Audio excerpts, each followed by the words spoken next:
I swear, if Taylor somehow have tricked the shit out of me, and teardrops on her guitar is like a reason why she is not a vampire somehow, which is impossible. How do you have... I don't know. I don't know. She doesn't have a fucking smile, but she has very narrow eyes, dude. Really narrow. Incredibly narrow. You can't make this... You're almost Chinese at this point. That's the only thing I have against her. She does not have a crazy fucking psycho smile. Most of the time. Most of the time. I don't know, it's really hard. But if she would be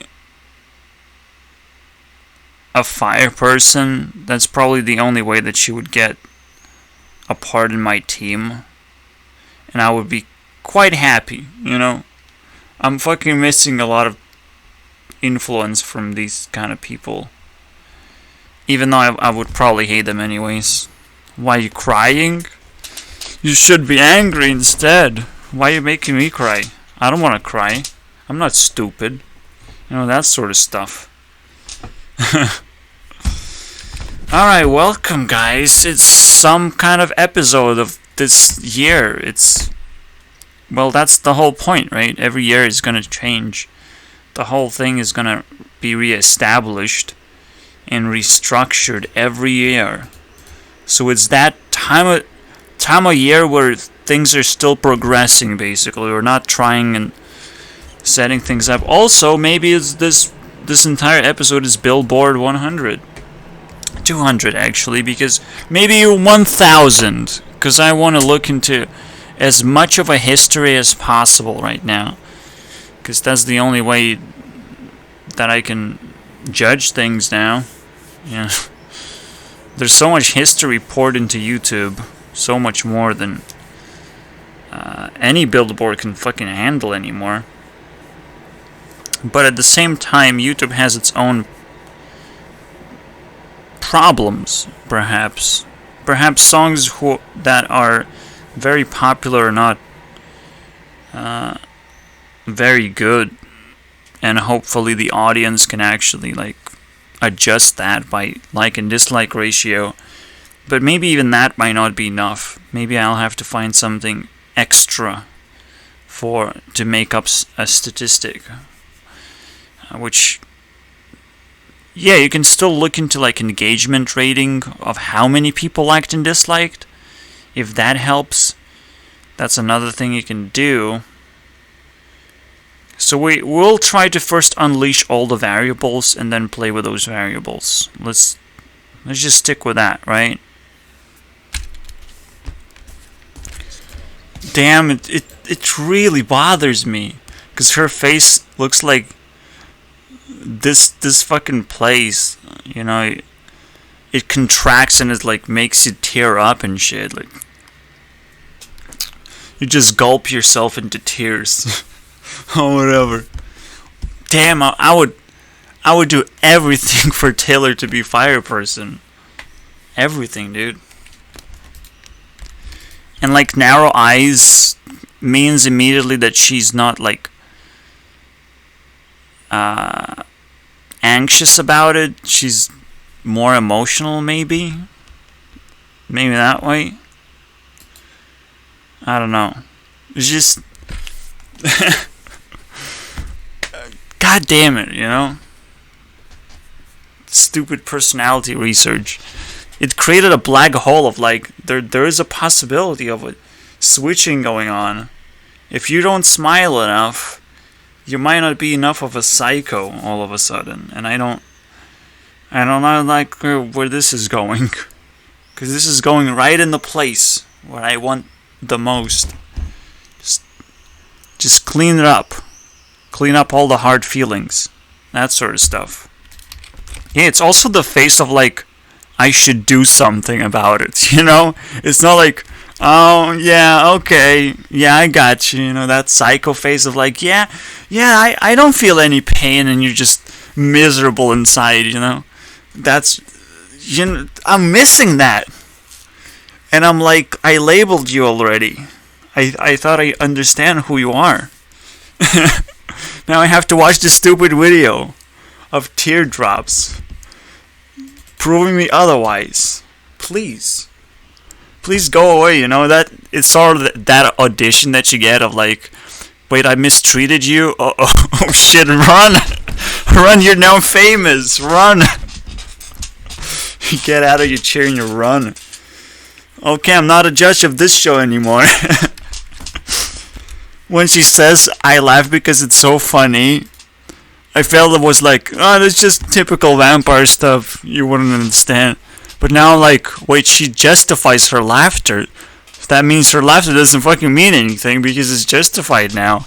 Shit, it's not like a natural response that doesn't mean actually anything, so it means everything because now it's in the back of her head and it's subconscious behavior. But no, it is very conscious behavior. It's like, I laugh because it's funny, guys. Holy shit, congratulations, I can trick everyone into thinking that Taylor is fucking fire being for once. And just build my... Yes, Taylor is also in my team. In the closer circle of my team. Yes. No, but the idea is that I kick stupid Katy Perry, just add in Sabrina again and be happy about it. Fuck this shit. Because then one win person is missing, and I'm like, yeah, I know a guy, or maybe I don't know a guy. Maybe I'm just pick back the stupid all the way down now, Vanessa, And then another competition, but holy shit, I'm surprised by my ill judgments, but this will ruin everything, Because I've treated Taylor for so long as a win very long. It's impossible. See, now another thing that I'm recognizing is like, there's this moment, right, when she realizes, oh, I'm really not important. He has a fucking girlfriend and shit. But it's that moment of like, oh, and you can't cry because you're just so surprised of like, how should I feel now? You kind of destroy that courage immediately, or like grab it by the balls. And in that moment, you can't cry, and you can't fucking be sad enough to show your personality even. Fucking weird. But again, fucking, where do you get those narrow eyes all of a sudden? What the fuck is this shit? Explain it. Well, how should I ignore it now? And now I'll have to be like racist to Chinese because Chinese have personalities, So I just borrowed some narrow eyes all of a sudden. Why you bother? I just look more prettier that way. Okay. I have to be re-educated. I'm sorry. No, I know where you get those narrow eyes. It's just like you're almost trying to cry and you're like narrow your eyes, and I'm not gonna cry, but and you don't cry. That's so amazing. Holy shit. Oh, I'm not gonna cry. So I love this moment, basically. It destroys me completely of like, oh, I misjudged someone. Now I have to work really hard to fucking fix everything. Everything from the ground up now. Now I have to re-understand everything.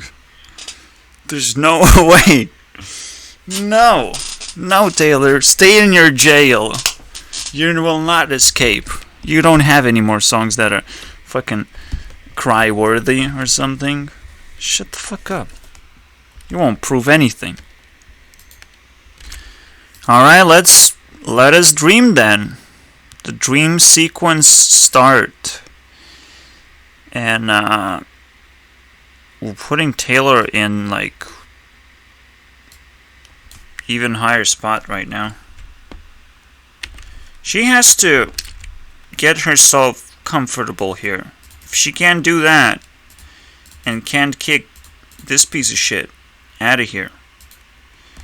Cat. If she can't hate a cat hard enough, okay, just like she loves cats, she has to hate them too, you know? Just so you know.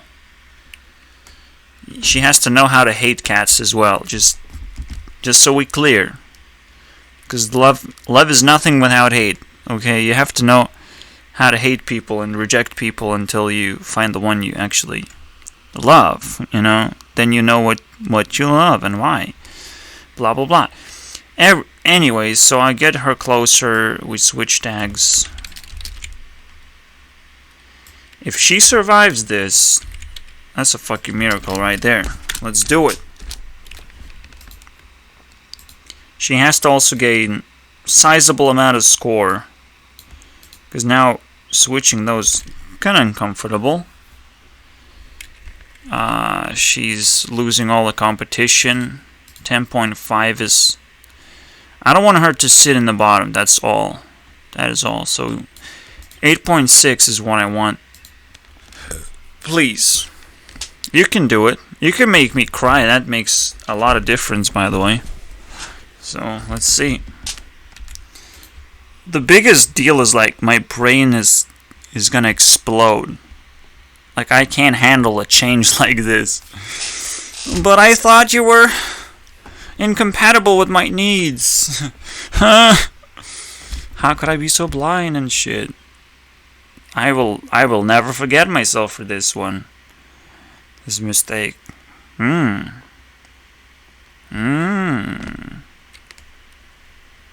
How? Oh my god. Because now I literally have to relive Taylor in like the most honest way, I guess. Like straightforward way that actually makes sense finally. Like all the pieces together are like, oh shit, that was a different puzzle that I was supposed to be doing. Okay. Oh, now it feels satisfying. Now I have to... Now that I finished that, I hope that fucking never happens with any other girls. Fucking hell. God forbid. Please. Don't touch that. Don't touch that. You know, it's a very low probability, but it's still there that I fucking mix things up anyways, and I'll be fucking miserable for quite a fucking while. Ouch, okay? Out. My heart hurts enough already fucking watching Taylor fucking videos right now. Fucking bad blood, man. Whoops, Selena, you got wrecked in that video, didn't you? I didn't see that coming. Selena was wrecked this whole time. And Demi was like the only food source, okay.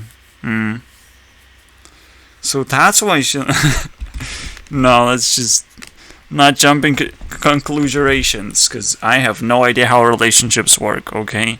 I just know there's rock, paper, scissors, but what happens after you beat scissors or something? Like, what do? Do you reward them with $10,000 or something? Or do you just, like, punch them in the face and leave them hanging? I don't know. I like to hope that she was singing about Rebecca Black, because this is the moment. You kind of have to do it. I really hope. I really hope. It's the perfect time to pick up this idea, at least. It really feels like she's just playing the fucking girlfriend card. Or at least like Avril Lavigne card of like, yeah, that's the only girl that he would actually go out with is another fire girl somehow.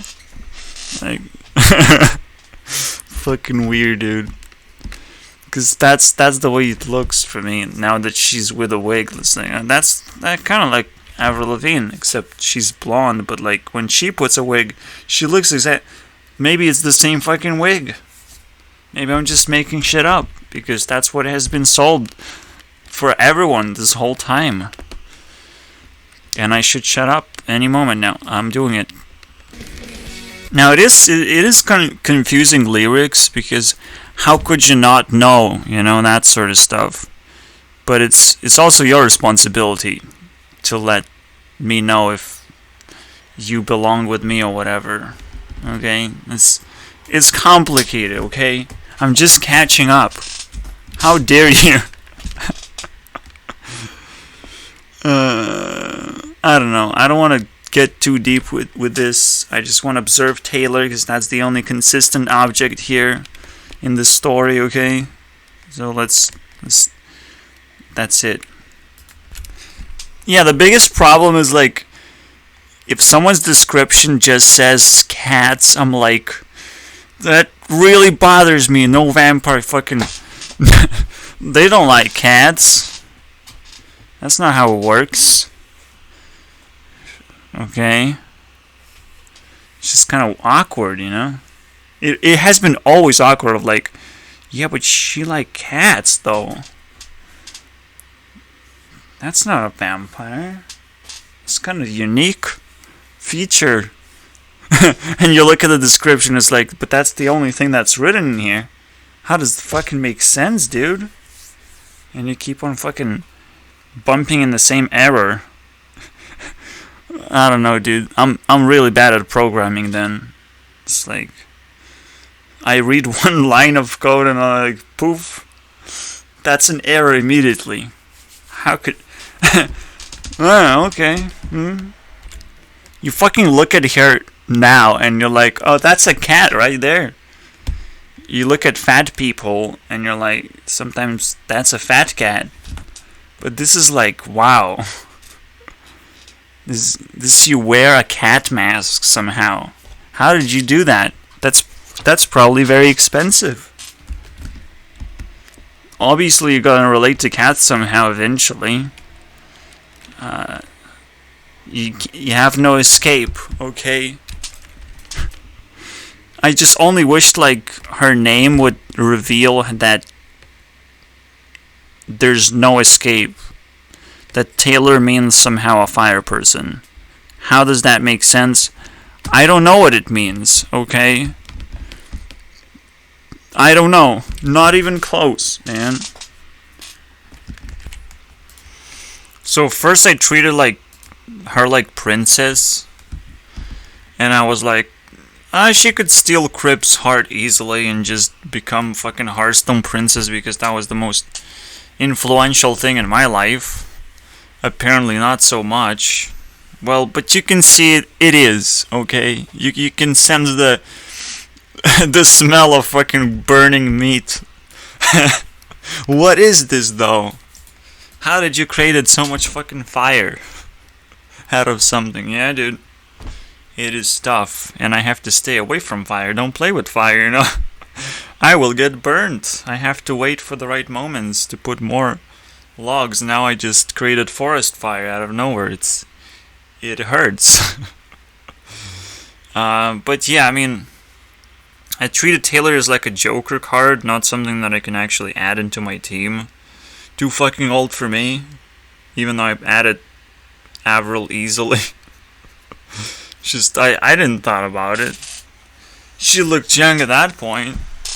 Now it's reverse is true now.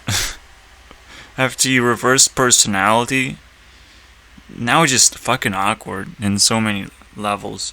But here's what I have to fucking do.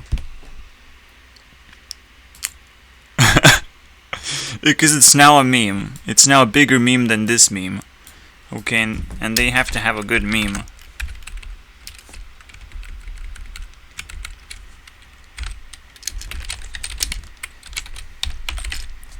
Because she's so mingled with this fucking universe here. It's just gonna be a nice backstory of what I try to do. How I try to get rid of Taylor. So many tries, dude. Trial and error, and I couldn't fucking do it. So let's just nerf. And I fucked it up, but nerf. Here you go. I'm not gonna lie, it's getting pretty scary. There's too many fire and wind people, not enough of anything else. Maybe there's a lot of water people. But holy shit, now I need to fucking nerf everything and find or buff Earth people. I don't know. Do I have enough of them already?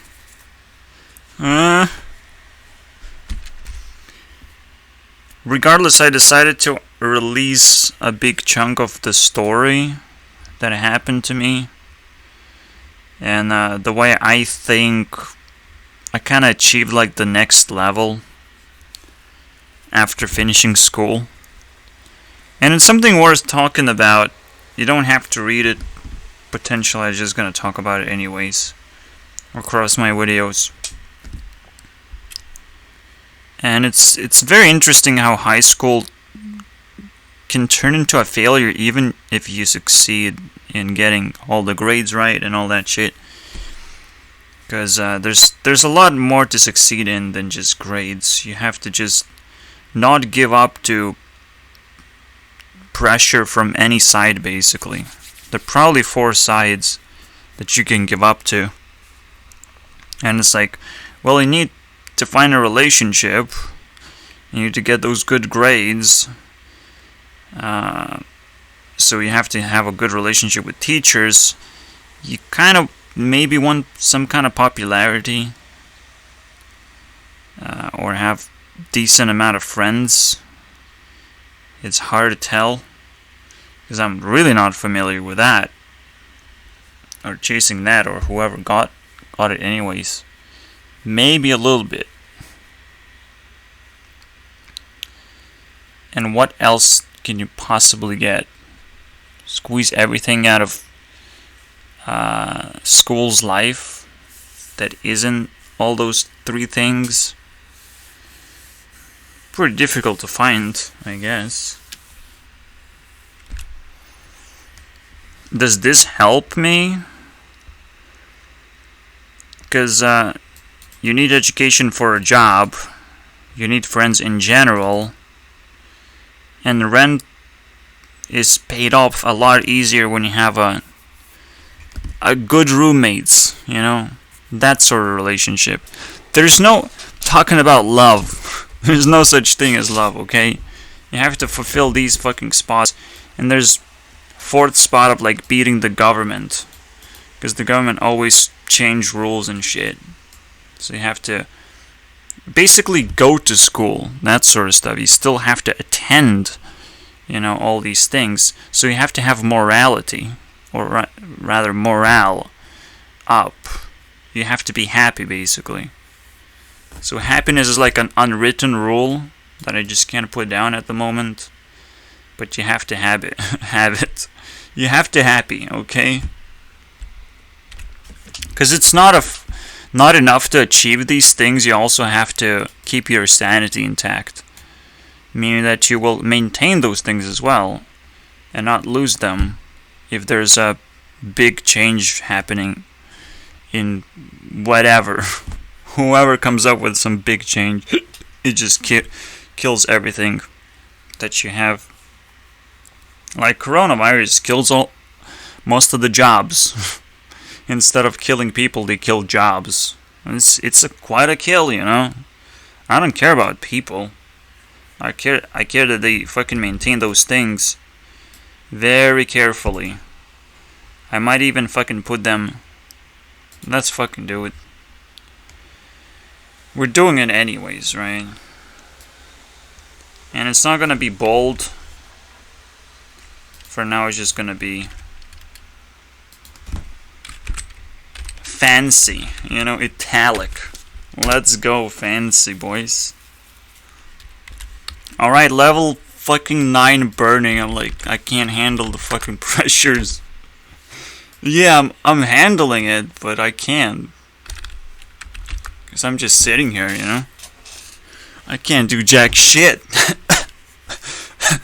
Well, everything goes to smoke. Fucking hell. Ouch. It's just a little pinch. Fucking fire can't hurt me. I'm unbeatable. I'm a fucking dragon. But I can still hurt everyone else with this. 3 points for them is like 10 times more hurtful than for me, so Ouch.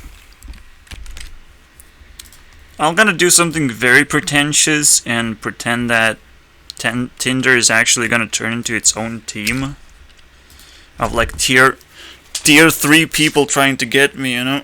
I have to skim over and over again. But across the land of the internet, you will fucking bump into someone powerful enough that can actually handle shit. Or you're gonna give someone an opportunity, they will just fucking take it like vicious fucking dinosaur out of a cave coming out. Oh, I can do that. I can do all of these things. Right now is just an idea, right? Something that exists as a potential team on the list. These teams still don't have their like leaders because they don't have guys in them, meaning that it's just completely my fan fiction of girls harem. Let's go. I don't know how to call it. Harem seems like fucking stupid. I would rather call it fucking girl apocalypse. Let's go. That's what it is. Girl apocalypse team. We're gonna survive. We're super smart. We're super prepared. Let's go. And they get eaten real quick by zombies. That's the best team ever. Super ready. You just need a very big glass shield to protect them. They're ready for adventure. Oh yeah, and someone to hold the peace sign.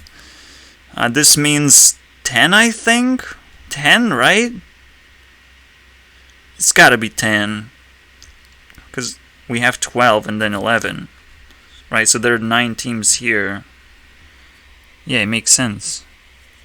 Just like good old days, 9 teams, boys. And 3 extra teams that suck ass.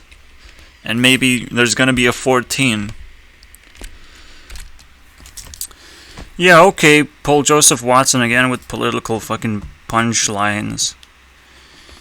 And one kind of hit me quite a bit. I mean, again, it's an American issue, Black Lives Matter, this bullshit movement that literally isn't capable of touching the rest of the world, but it propagates. It's propaganda to the rest of the world. And we just kind of clueless. What do we do? Because we want to respond to this political bullshit, but we don't know because we're dealing with completely different issues. We don't have black people fucking living in our countries. And that's just it. Okay? Racism is not a thing because there is no race that we're supposed to respect here. People can come, but they will not stay. This is not a fucking pleasant place to live anyways, because you will feel pressures. I mean, what do you expect from a well-isolated country that has adapted, basically, to a special kind of way of life, which is not an African way of life under the sun. So I'm sorry about that, you know. Race itself almost like doesn't have an identity on itself. People try to pump some kind of identity into it, and it's ugly. It's quite ugly what is going on. So I don't know, man. It's pathetic and ugly. Every political movement.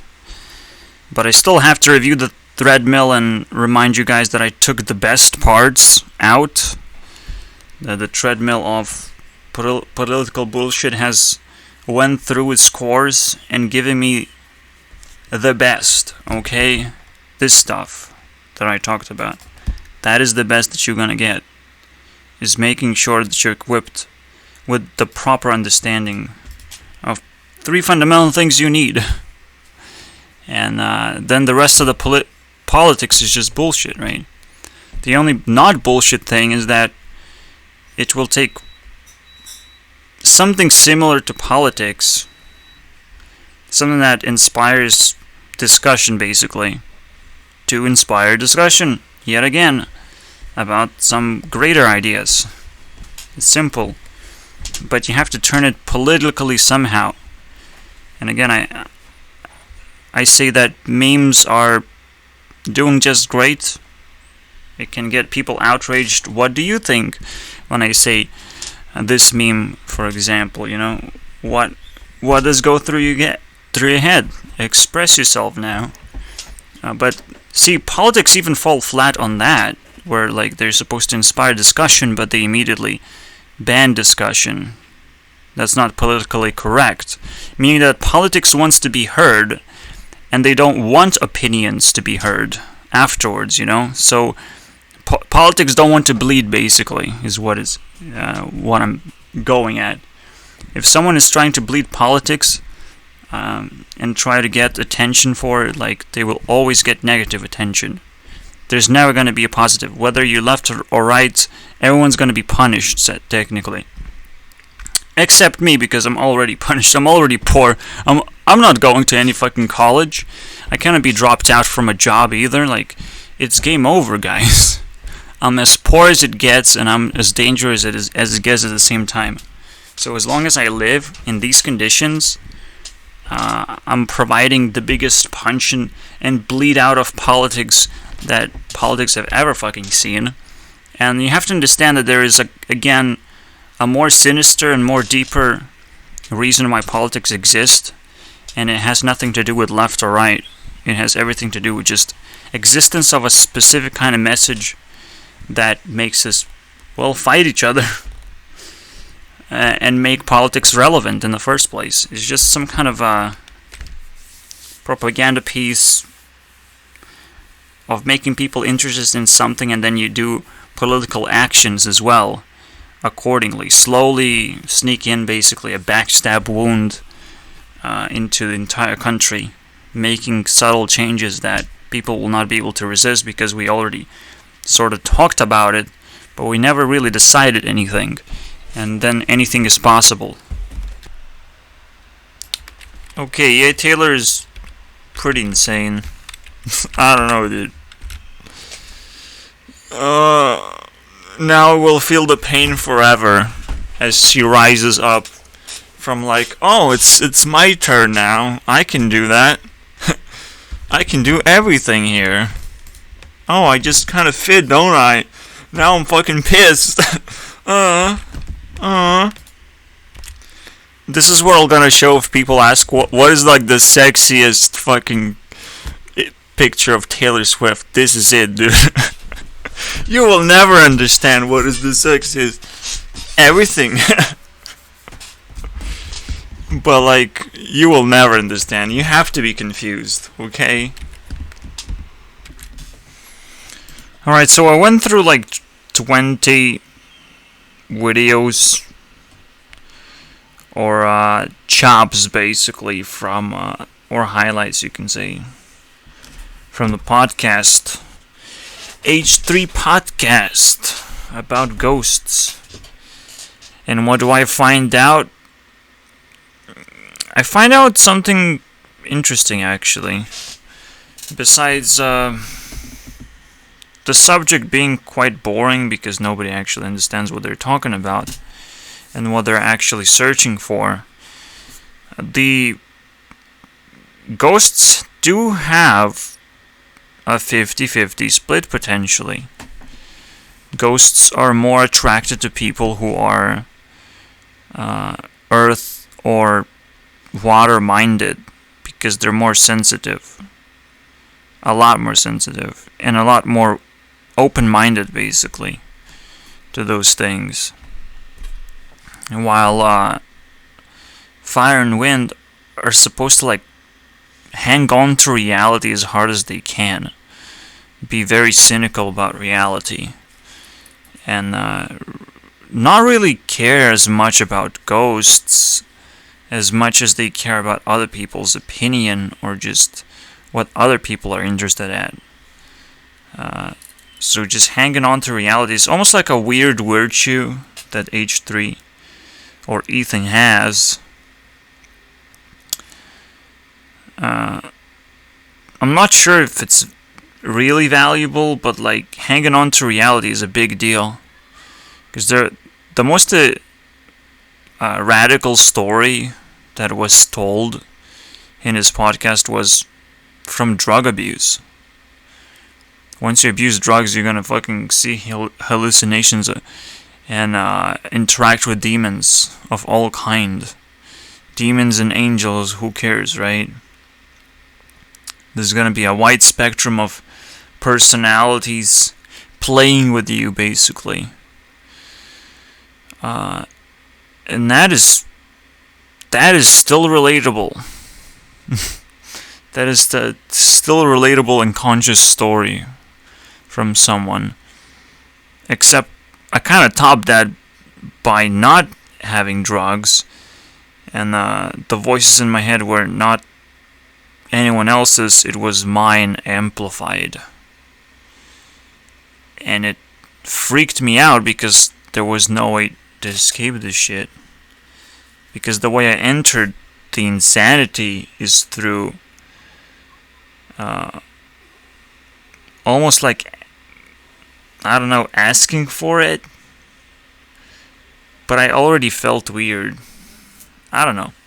I have a story of my own, apparently now, which really annoys me. You know, I want to be just as skeptical and just as out of tune. But at the same time, I don't. Because I found myself hating a lot of things, and I'm like, that's exactly what make things paranormal immediately. Because first you have to recognize that there is a reality and that anything is possible. And most of the time we're kind of stuck somewhere. As humans, we're just kind of stuck being conscious about very specific things that we're capable of understanding. And it's almost like reality can bend very quickly. The real mystery is why it doesn't bend, why it stays consistent, why something like science can even exist, pretending that they can observe anything at all. Because when it comes to like this mental stability, when it comes to spookiness and why you get chills and what you're attracted to, it doesn't end with ghosts and aliens. It doesn't start there, or you shouldn't end there. Where you should actually go to is explore psychology, because that's the scariest thing to do, and break down what actually makes you scared of all these difficult to explain things, and how you can actually come up with way crazier things than that. There's already a lot of things that you cannot control, so why you should be spooked by fucking ghosts that probably cannot harm you at all, and you should be spooked by people who can harm you even if they don't even do anything. They just talk to you and they can fucking destroy your life, you know, just by talking to you, just by sharing some stupid ideas that are not supposed to be shared, that someone not supposed to have, but they're doing it anyways, and you're sort of accepting it, slowly accepting their reality as well. Like, that is what fucking creeps me out. I don't care about fucking spooky ghost stories. I care about human interactions, and those shits are fucking scary. I'm scared of human beings more than anything else in the world right now. And that's probably what holds reality all together. Is that reality's fucking scared to change, dude. It's just, what if you get magic? You will not fucking be able to control any of this shit. You're not gonna be responsible at all. You're gonna fucking hate everyone. Or you're gonna fucking destroy yourself, or some fucking stupid shit is gonna happen. You have to really embrace your environment to be able to bend reality at some point. Like, that's the way I see it. That's why we're so scared, because there is magic within ourselves that we have to unlock by uniting, by actually understanding and vibrating together. All those weird kind of weird gatherings where you hold hands and play with Ouija board, it is still a ritual that for some people, it works to a certain extent, right? And how much can you push through education? How much can you push that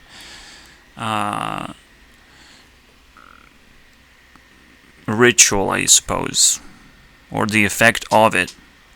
And what actually stumbling blocks are you going to find that you have to move in order to improve? That is the real question. So, there's also one story that I found fascinating because I looked at it completely differently. It has nothing to do with the ghost stories, but it has everything to do with what I just said, is that there's some creepy things out in the world. I'll even put a token in because it's a story that everyone was telling, scientific story. So,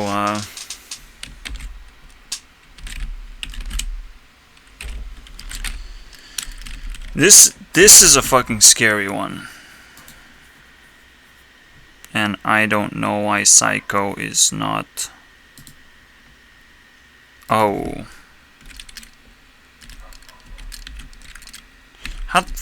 What? How did I forgot how to write Psycho? What the hell?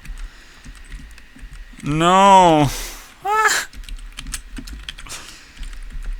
Psycho, no. No, it just... Oh. Now it likes it, because I look at this and I'm like, wait, I guess I made a mistake. But I didn't. So the zapping of people when you have the authority next to you and you're like, the other person is in the room being zapped and there's a lethal dose that you can zap a person with, and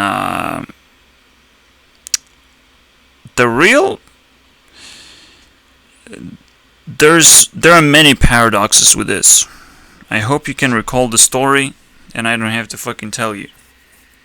But again, you're zapping a person, you're doing some kind of test, and if they do something wrong, you zap them. And the doses, the zaps get more and more powerful until it becomes lethal, until it becomes harmful. And sure, it's just a harmless test to check what are you willing to do. You're willing to administer all of these things just because the authority tells you to. But you have to understand the setup itself. You sitting there, the authority already set up and took consent from the other person and sort of gives you a tiny bit of responsibility, but they're responsible for everything, basically. And obviously the real question is like, well, you can't fucking just do it yourself, you fucking idiot. You capture the person, now you're gonna kill him. Okay, that's interesting. Obviously, what should be going through your head as a normal human being is like, okay, you have an ability to kill someone right now. That is fucking psychopathic. And for me, I would just fucking beat someone up at that position. I would beat someone up, I would cripple them, I would at least ask them to get tied up and stop being the authority figure, stop pretending that they have anything to do with anything right now, and I'm gonna try and talk to that other person and try to freeze fucking mind if I have to. Just so we fucking go home from this insanity. If I have a lethal weapon all of a sudden presented to me, and it's introduced just like that, a lethal weapon, I'm like, okay, authority has to die now, because authority gets to decide who lives and who dies. That is not gonna happen. on my watch. This is fucking bullshit. You get to die. If authority holds a lethal weapon, you immediately have to kill that authority. This is the conclusion that just naturally happened. Is that correct, though? So, a bunch of governments are like, oh yeah, we have nukes. Yeah, that's totally fucking normal. We have nukes. It seems quite psychopathic, but okay. You're simply not gonna do it because, like, nukes cancel each other out. Okay, whatever. Authorities kind of destroy each other out. But then you still have, like, military, and you can still attack other countries. And that's still messed up. But, see, when I get here, and I get to hold that lethal weapon, now I get to decide what the authority happens to, well, what's the consequence of the authority is going to be. And at that point, authority is doing all the right things, actually, and actually putting a lot of pressure on you to realize how wrong this position actually is. So you pressing that button, killing another human being, you're killing two human beings. You're killing yourself because you're following authority, and you're killing someone else by following authority, because the authority is also evil. You know, you killed yourself simply by losing your self-control. You killed another person because authority did not like them to control themselves either, and they couldn't control them. You know, that's what you did. You killed two people by accepting this insanity. And people would actually do that. And that's the scariest fucking story you could ever hear. Is that this experiment is, like, successful at some cases. Holy shit. People are fucking clueless how evil they are. That's the scary part. That's why I'm scared of fucking humans so bad. It's ridiculous. Obviously, we're not presented with these moral issues over and over again until we realize that we're fucking evil. And every single time I try to talk to people, I'm like, Jesus Christ, I can't fucking stand how evil you are. It's ridiculous. You have no fucking awareness how to even fucking talk without offending everyone. You know? An outrage culture is about becoming offended. You know? And then, you know, you have the right, which looks at the offended person as like, yeah, I'm probably offended that you're offended, you know. And that's politics now. So you have this offensive culture. It's like now everyone's on board because nobody can control their emotions anyways. It's pathetic. I fucking hate this shit. I'm gonna make a simple conclusion here. I watched Andre just now. Maybe he's gonna be recommended. How about that? Yep. And he kinda gave me an idea that I'm running YouTube News, technically. That's the conclusion I came up with. PewDiePie did that, and YouTube News is very essential. But for me, I'm also overwatching everything. And unlike Andre, I can release my content a lot more faster. I can release my content faster than any news site, or channel rather, ever, basically. And yet, it's not about that at all. It's not about the speed. It's about how powerful of a message I can send every time, because I'm simply not stupid. I don't need to research things. I can get my hands on things and dissect them quite well without the need to know everything.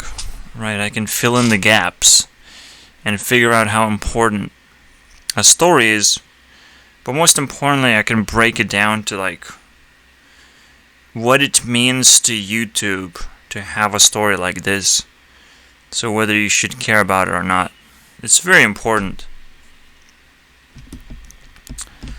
If you follow the news, do not be obsessed by the news. You know, it's you have this pest repellent every single time, and nobody wants to have it because they feel like, oh, pests are, you know, valuable things of my economy, and it's not true. It's never true. You want, just like with RuneScape, you want people to be happy and actually enjoy the game. And instead, RuneScape is more like a pest magnet. But it also turned itself into a business, so you never know what's gonna happen. It's confusing. People don't do pest repellent because they just don't know what's gonna happen with rats. They might turn into laboratory mice by their own demand. I don't know, it's like, take our data and use us, our dear idol or whatever. Like, it's fucking weird. So here you go. This guy appears on the news media. This is where I'm gonna put all the news media under PewDiePie. Crazy, right? PewDiePie just leveled up into something more respectable just because he did some meme news, basically. Not the review part, not the low part. No, him actually covering the news, but it's awkward because he was doing it, you know, and he was being pretty serious about it, and that's kind of cool. It's just not smart enough. It's just cool. Yeah, that's what YouTube needs. Yeah, and you're covering that very well. Congratulations. So Andre, 1 point. Alright, this bad boy creeped into some awesome territory. I guess that's pretty badass. But now we have to talk about it. Can't fucking leave it alone anymore. Also, he levels up significantly fast as well, because PewDiePie just has leftover points for anyone who is active at all, which not much has left, actually, after I made a meme squad and going to destroy it any time now. That's gonna be pleasant. Yeah, 100 million subscribers, totally wasted. No big deal. Just like these big fucking games got wasted. Will I be able to talk for hours and hours? I would have to actually watch hours and hours of PewDiePie content, and that's a challenge, I would say. But I'll take that.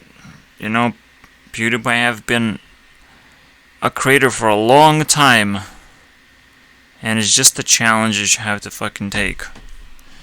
Even though I tune in on and off, and I don't want to watch videos that I already watched. But do I have a good memory? No. My memory is bad simply because I'm improving my perception. So I'm like, well, I should just watch it and get a fresh look at everything, because that's the only way that I can get a proper opinion. Besides that, we're gonna talk about banning people, basically. And the first example that he presented me with is this naked baby picture.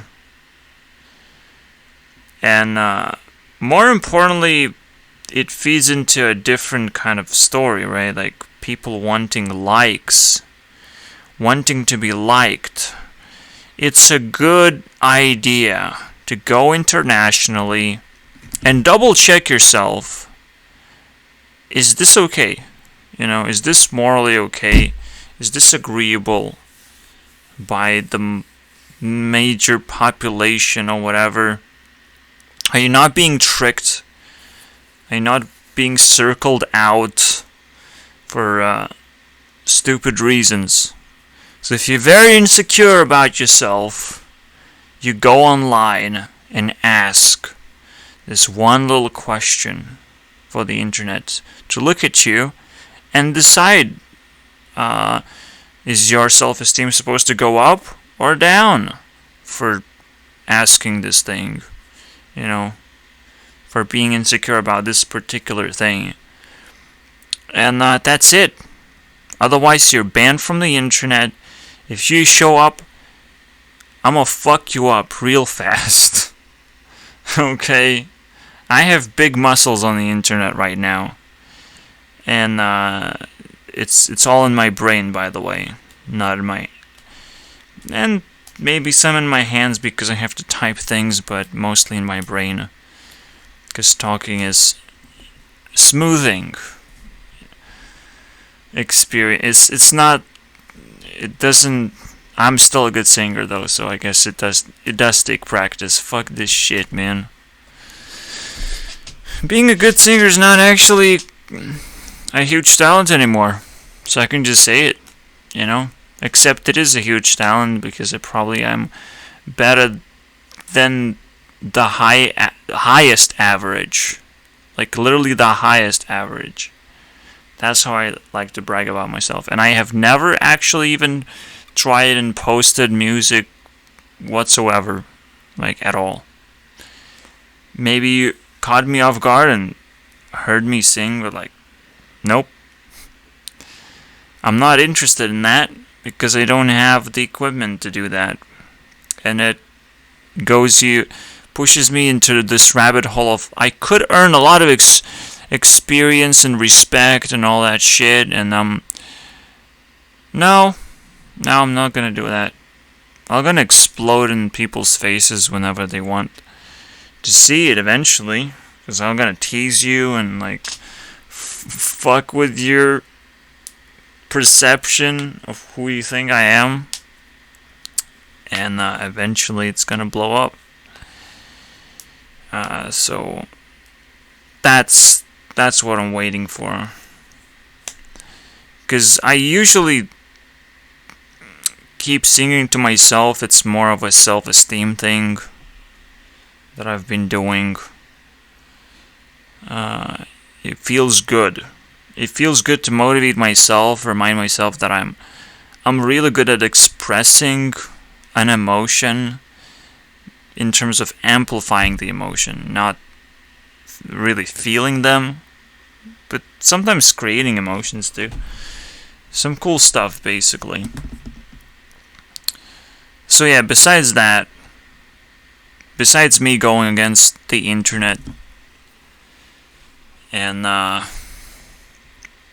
yeah, you want to take responsibility once you go on the internet. There's a huge fucking responsibility, and a lot of people are silent and dead, basically. So we're still living in a wasteland. We don't know who to contact. We don't know who our neighbors are. It's just a fucking wasteland because there's not a lot of us on YouTube that's actually active, but we're not interconnected. There's a lot of empty space in between that somehow is not being cleaned up yet. Is it my fucking job? I'm a cleaning lady? Okay, I can do it. When a man cleans up, shit, it's gonna be fucking expensive. You asked me to clean up? Either it's gonna be expensive or I'll clean up your fucking pockets. Other ways, I'll find multiple ways to do that. It's just disappointing. Disappointment keeps on pushing me to do more and more horrible things and say more and more horrible things. That's not cool. So yeah, let's call it internet wall, and to pass, you have to be a fucking genius that also has a huge self-esteem. And I don't care what genius means. It doesn't mean smart. It means very cunning. Okay, in a certain direction, and has acquired quite a bit of experience and is capable of presenting that experience to everyone else. Great, right? Standing up for himself. Right? You have this self-esteem and that you're willing to come on the internet and spend it. Here you go. And anyone with a crisis, again, as I've said, anyone who feels insecure, they still have a lot of self-esteem locked in, and they want to unlock it, so they put like a little chest piece on the surface on the internet, and people quickly help them out because it's a win-win. You know, you figure out what insecurities exist in the world, you answer the questions, help bring attention, basically, do the voting, make the person satisfied, and they go back to fucking sleep. Get the fuck out of the internet. It's not safe. It is not safe place. Believe me. We just haven't figured out how to unleash the full potential yet. I still don't know how to define internet yet. But we can start building a wall now. I mean, sooner or later we'll need one anyways. And start building one. And start labeling people. Oh, you're not fit for internet.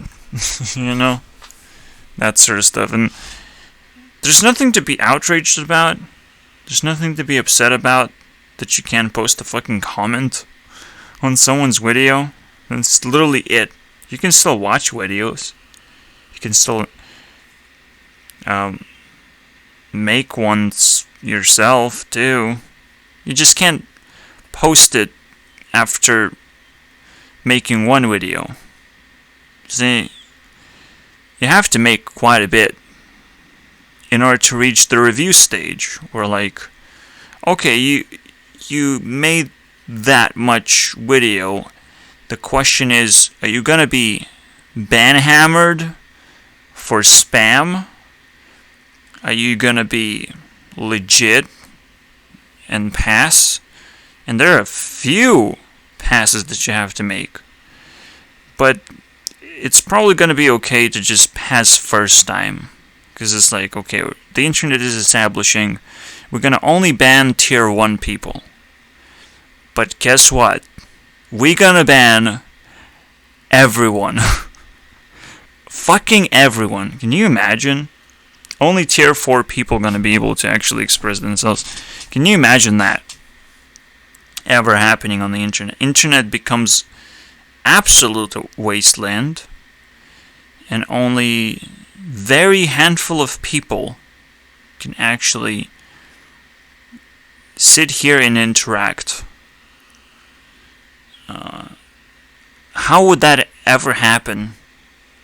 That would be the question. Because it's not going to be tier 3. I already defined very carefully what the tiers are about. And you can still reach tier 4 fairly well by presenting a problem, by asking a question that you're insecure about. But there's a lot of questions about this. I'll just put it in the back of my head and think about it. This is interesting. Everyone banned? Really? That's insane. But that's not exactly what would happen, right? Like, people should still be able to post content, right? And that's still complicated. Everything is incredibly complicated. Believe me. Because we haven't not just unleashed the power of the internet, but the power of everything else that the internet holds. The power of internet almost doesn't change anymore. It doesn't have to. We're just putting more and more content into it. And that's the real problem. Right? Oversaturation. But there's also confliction of content and ideas and all that political bullshit. There's that, which can even happen on tier 3 as well, and can fuck you up real fast. Because a lot of people rely on those either celebrities or just higher tier idols. It doesn't matter. They're screwed because of all this mess going on. People don't know how to actually pick up the right thing for themselves anymore, because there's too many things that say very different things as well. So what is the right one? It's very complicated. Oh yeah, and let's not forget about children.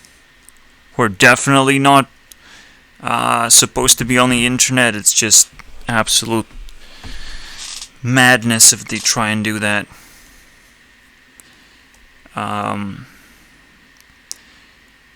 Again, what you have to understand are localities. But the localities immediately change when you think about internet as more of a community space instead of a physical space, which makes things even more complicated. Why not physical space supposed to matter?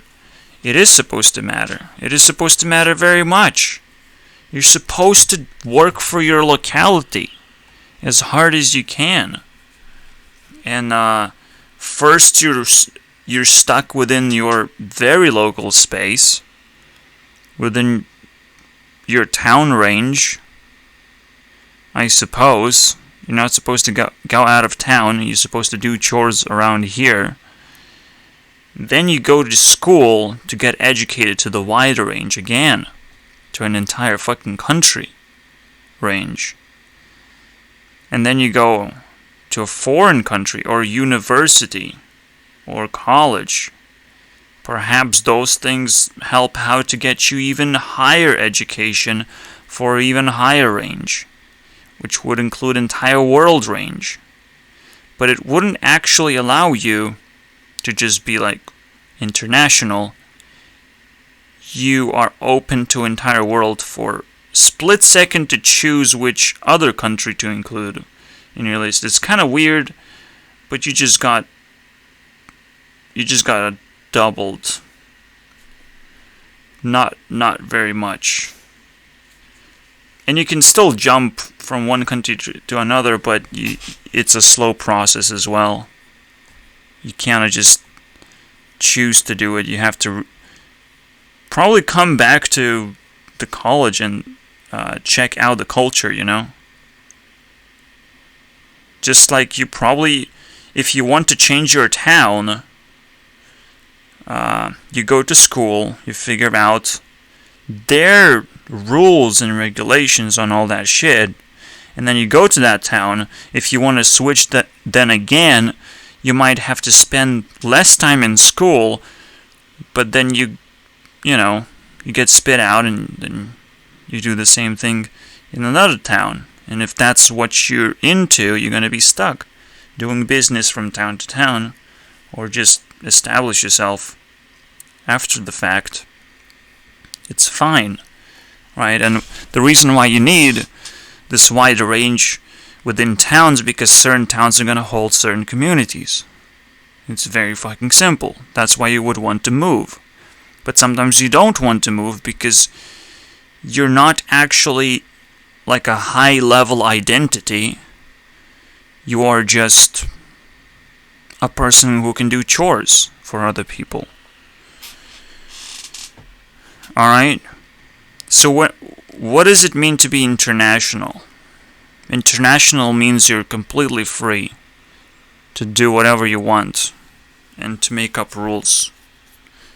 And literally treat world as a fucking chess piece and play against everyone else and be like this entertainment and trend settler, whatever. You can do whatever. It's insane how much freedom you get. It's almost like intergalactic travel of like between dimensions. This time I'm going to this dimension because I've learned from dimensional school that I can open this up. Portal to fucking demon worlds. Let's go, boys. That's what's up, dude. You can't fucking comprehend that. Tier 4, boys. Beyond Tier 4, there's only insanity. I assure you. There's nothing else but insanity. So, yeah, international pretty powerful, right? And that's where the internet exists. Now you should be scared. Because what you're interacting with technically doesn't work. So it still keeps you at bay. Okay? At bay to dream of like, oh yeah, I love internet. Like, nah. You just love to be connected maybe to your friends socially or whatever. I don't know what you like to do actually. Because it's as confusing as it gets now. It's still as confusing and confounding and fucking brain melting as it gets. It literally is a pump to your brain and it's like it's waiting for your brain to explode. And I'm the only one who can fucking stand all this insanity right now. Knowing what it actually is. Which is, please don't watch my video because your brain will explode. Public service announcement. Let's go, dude. I mean, this is only for people who are making YouTube videos and making them successfully. You are enrolled in a special school. Ninja school, I call it. Because I want to open up a portal to the ninja world. Not that ninja. His name is actually Ligma. So let's not forget about who's the actual ninja teacher, you know, the Ultra Sensei. So welcome. Yeah, thank you, Taylor, for opening up my video, completely ruining my expectations, and I guess I can turn it around because my ego is exploding now. I guess I finished, you know, the Thanos snapped, and now I'm God again. Holy shit, I understand all these things. No, I probably have to give too much credit to Andre just because he allowed me to fucking think that way, that direction. Awesome, dude. Awesome. Let's build that internet wall. So the last thing to figure out is to understand what does it encompass to have this internet wall. How the fuck is it gonna work? It's not gonna work anymore. It's just gonna be the weirdest thing. And I felt like I wanted to like put everything into the internet and pretend that you can have a life on the internet. You can't. You can't fucking do it. I can do it because I'm that so fucking crazy. I'm doing it, you know. I'm plugged in, you know, Matrix, let's go. Fucking, I'm that sort of crazy. You can't stop me. I'm supersonic right now. I can be in any place in the world, and I'll be completely acceptable as a human being. You will not be completely acceptable. You need to learn, okay? You need to study that country. You need to sit down, understand what elements are, and how do you identify personalities, and then you slowly peel off, oh, this country is just the right for me, let's go, you know, go travel, go do your fucking stupid shits, okay, kids, it's just dumb, and a lot of people will realize, oh shit, traveling was dumb and exhausting, and it requires you to go back to college. Yeah, get the fuck out of here. Whatever that means. Because education systems now will have to change accordingly at the same time. It's the first, or like the second strike. First internet wall, then the education systems are gonna have access to the internet, but like special access, an access that they can share to people who pass, and that's it. So that's another thing, because internet potentially can be weaponized. That's a thing. Potentially can turn into a very, very dark thing, where people are literally hunted. Can you imagine that sort of scenario? You should be able to imagine that, because once people travel faster and faster, once we have autonomous cars, we're gonna also have autonomous assassins. Can you imagine that? Assassin just sits down, sits back, and it's like, well, I have to kill this person over there, so take me, boys. And he's on the roll now. He's slow as a fucking snail, but he's gonna bite you like a fucking bee. And what are you gonna do about it? You gotta run. You gotta fucking run. I don't have to run because I'm in a fucking fortress. Who can fucking do anything? Only snipers. And snipers would probably bleed from their eyes before they fucking reach out to me. Or ears and eyes, they will not fucking be able to detect me anymore. Ears and eyes just bleeding. Either from tears, pain from watching my videos for some reason, or you still have to open up your fucking computer screen or something. Or double check your phone, I don't know. It's gonna bleed though. What else do we have there? Yeah, I'm just saying, internet is gonna be so dark, so soon. Holy fucking shit! The Hunger Games, are gonna start, and we're gonna realize, yeah, the government runs their own Hunger Games because they're little kids, but then the internet runs their Hunger Games because, like, oh, that's a trendy thing to do, just we're gonna do our own little thing. And it is gonna be devastating, because internet is also gonna slowly crack down on police and figure out their weaknesses, not just government weaknesses, but like every government entity weakness, and it's gonna start cracking those things open. If you are missing out on the YouTube news at that moment when shit gets really loose, and you're not watching my videos, then fuck you, dude. I'm slowly sending a snail assassin.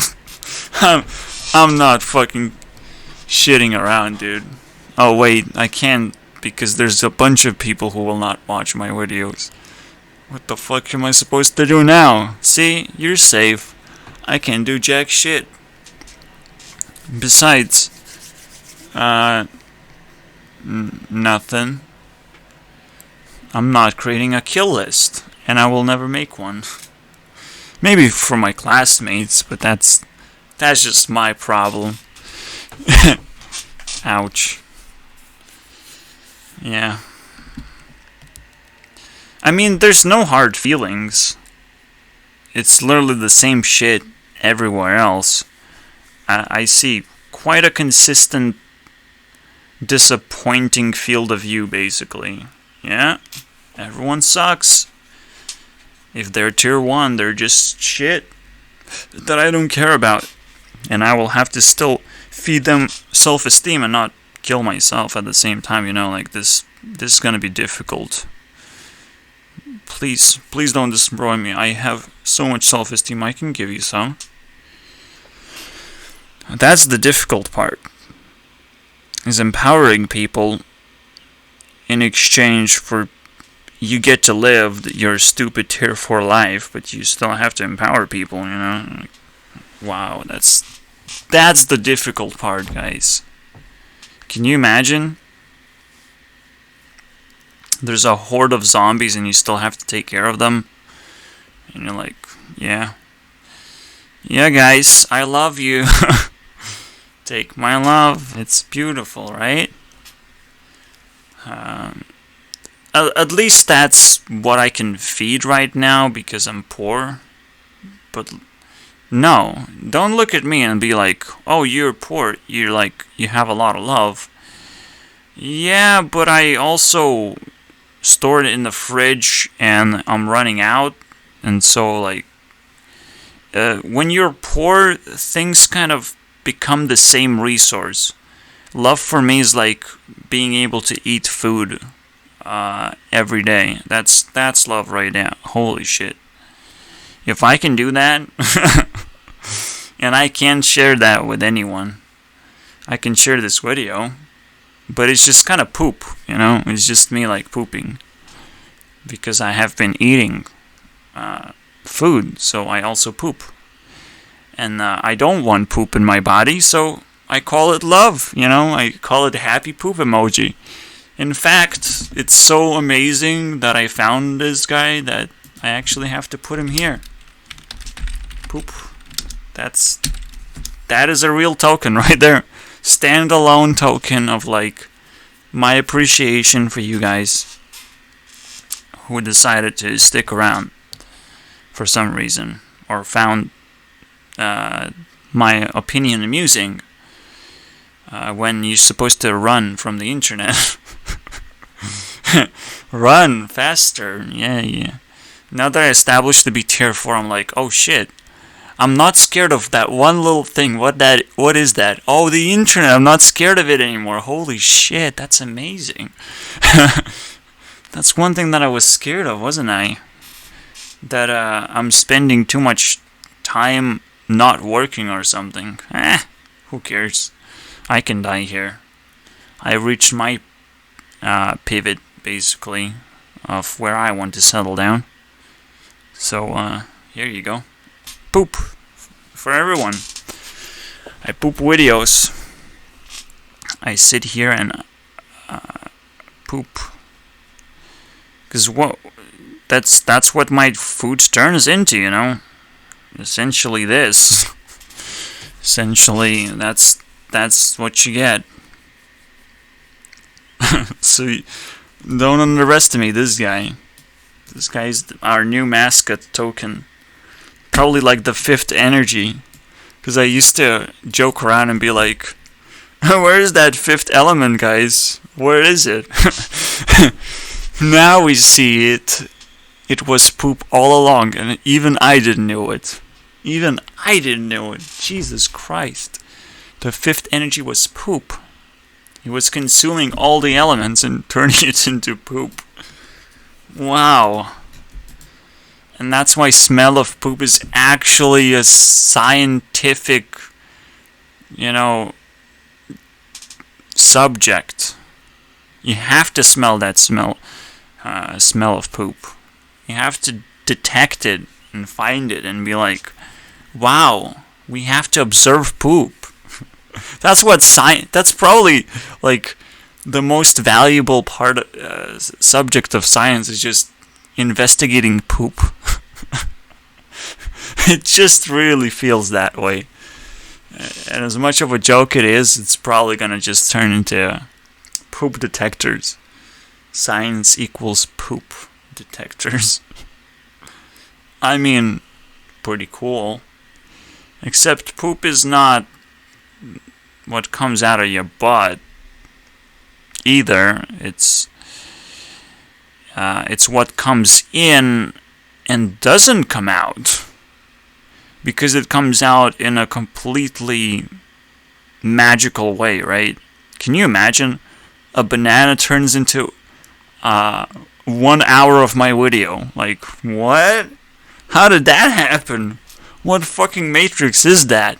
Did banana influence you to do something about it? That's crazy, dude. Wow. Please explain. You know, wow. Because if you really think about it, maybe I don't matter. Maybe only the food I eat matters. And now I'm scared. I don't know what to do anymore. I'll start eating eggs now. Because those look delicious. Those look smart. I want to be like Eggman. Let's go. Now we all know that English is our international language. And that, you learn that and you can sort of travel now, all of a sudden. Can you do that? It's kind of crazy, actually. But you can't. Because you need to learn cultures and all that. Unless you are internationally equipped with more than English. Because don't just speak English, you learn it. You learn what it means. You learn definitions. You go through philosophy class. You get the basics. Okay? At least get the basics, for fuck's sake. And I'm like, wow, there's so much basics to learn that I kind of have to like get rid of my personality, interests, and all that. So that's pretty important. And now being international, pretty cool. Except I still can't travel because the entire world is kind of still establishing itself, still trying to define itself. Which means I'm pretty early on my fucking train to nowhere. At some point it's gonna come, and at some point it will decide where it wants to take me, but for now it's just a waiting game. Oh wait, do I need to play Skyrim? No? RuneScape? Which one do I play? That sort of stuff. While I wait. And also I still have to learn because everyone else is gonna be like, please tell me about this stuff. I want to be international. I want to be. And holy shit, that's gonna be the greatest distraction of all time that will ruin my career. All of a sudden, everyone wants to be international, and I stop being international because I'm distracted by fucking all this bullshit. I don't want to lose it. After I done so much work, There's so much to lose now, actually. That's kind of annoying. Now I'm actually rich, but not at all. And now everything is confusing again. Like I have things. I have a lot of poop. Okay, that's easier now to understand. I have a lot of poop. Which means that's my self-esteem. Because poop is like fertilizer for trends, right? And trends are like flowers and something that will turn into food eventually. Okay. So as long as I just continue to compile poop, I'm fine, right? I'm gonna still continue to be tier 4. And tier 4 means now what tier 4 means, using our mascot here, is that I have been compiling poop for like 10 years now. Shit, that's not true. Okay, let's bring it down a notch. Let's say 5 years. 5 years is enough poop that I have been compiling. But it's still not good enough, because I only have been compiling poop, technically, as a reset for 1 year. And not even that, half a year, I would say now. Now that's not good. So I have to keep on compiling poop. Is that going to be good enough? And how fast does it burn? What's going to happen? How much fertilizer do I have to use? I'm so scared. I think the reason why you become international is because you create your own nation by yourself. You have so much poop, you like, wow, that's an entire nation. It covers it perfectly. So you create your own country, which means you have a power to create a country, which means you don't need to worry about any other country. You already have achieved, unstable form. Your country is going to be any other country at any moment, ever. It will do everything for you. So here you go. You're established. You don't necessarily need to travel, but it's okay if you travel, because you're never going to be completely destroyed by travel. You're just going to turn around and leave. And you're not going to take that culture into consideration and maybe turn them into your enemies. Because internationally, we're at war, motherfucker. If you misbehave, boy, don't be stupid. So yeah, I guess we figured out now. Everything. Wow, that was something. That was a tutorial. So, and now to get to the actual game. Let's play, boys. Tier 4. Engage. I almost forced myself into this because a lot of people do this on YouTube, but I did it to such an extreme level that there's no escape for me. Sometimes trapping yourself in a specific way is also quite an achievement. But the idea is that on YouTube there's a lot of content, right? But does it matter to your life at all? Because what actually matters are the people that you're going to interact with very directly. And it so happens I don't have any friends or outside influence. I literally calculated here for my, first of all, amusement, but at the same time, it literally is what it is. It's that simple. I have no influence around me right now. Meaning that I'm sitting here and connecting myself to the internet slowly, allowing them to influence me more than anyone could ever do it within my locality at all. Not even the country that I'm in. Meaning that I can't settle down in my country, right? I have to settle down some other country. But the only other country I have been in was UK. Couldn't settle that there either. So automatically that means, I've tested the waters and I couldn't do it. It should have been able to be done automatically, because I wouldn't have tested wrong waters. It's not something that's up to luck to decide. It's something for a decision to decide. I've decided to go there for reasonable reasons. I know English. They speak mostly English. Here you go. Lithuanians mostly go there. So I went there. It's just a natural fucking progression. Very good country. And it flopped very easily. And very quickly. And made it even worse with Brexit. And I'm like, okay, I'm gonna go back now, because the rent is too high. And here you go.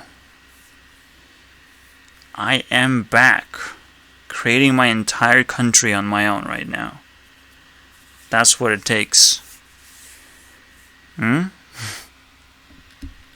the last moment, I just realized, okay, might as well pick up those most influential people and just use them as people that I care about and not much of anyone else, because those people suck now.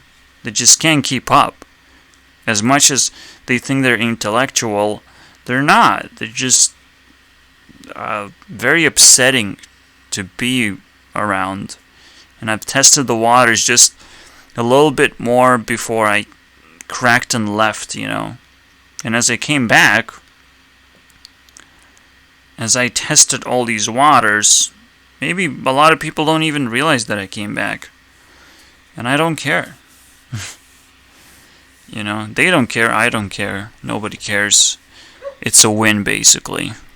You know, it's almost like I disappeared completely.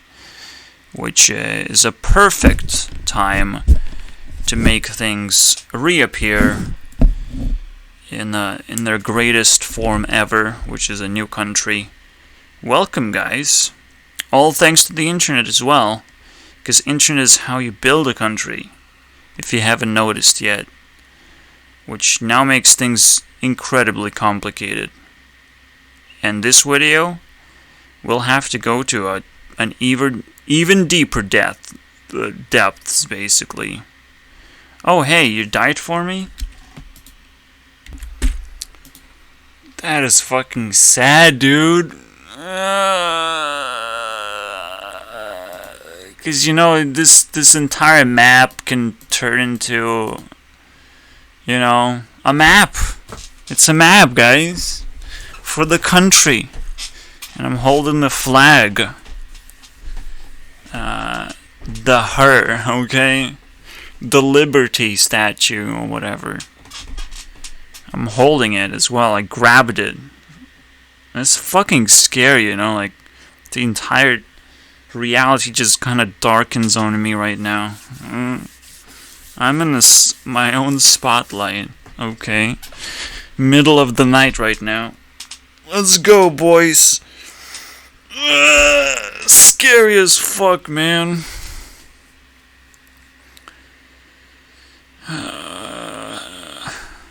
Now I'm paralyzed. What's gonna happen now? Oops, I just fell into another trap. Just this song.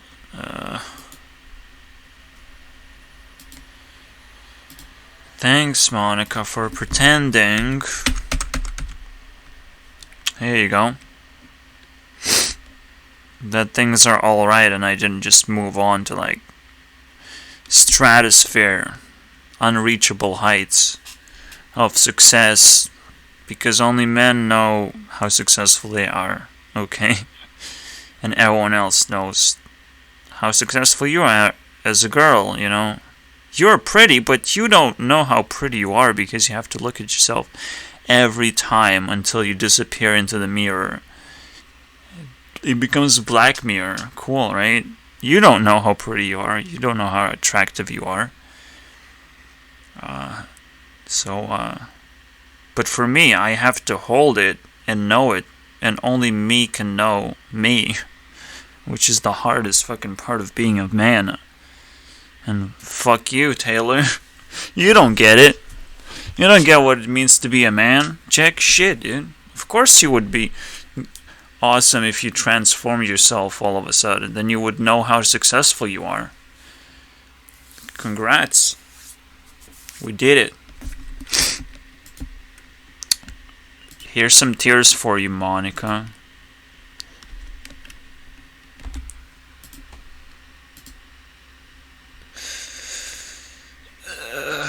Okay.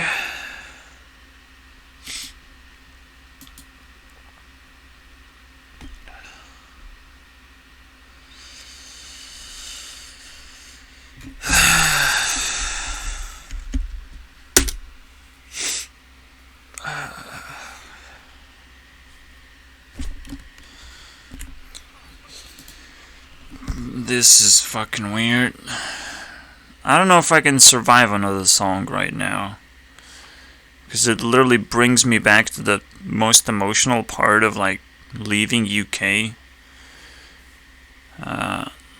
where it wasn't decided, where I was, like, deciding for suicide rather than just going back home, where it's actually safe for me to go, but I didn't know that. So everything was fucking tricky as hell. Everything. Including the fact that somebody fucking stole my money when I came back home. And earned it. And I destroyed my job, technically. Because I fucking wanted to own it. Not sit there and just let them tell me what to do, you know? Like, that's fucking shit.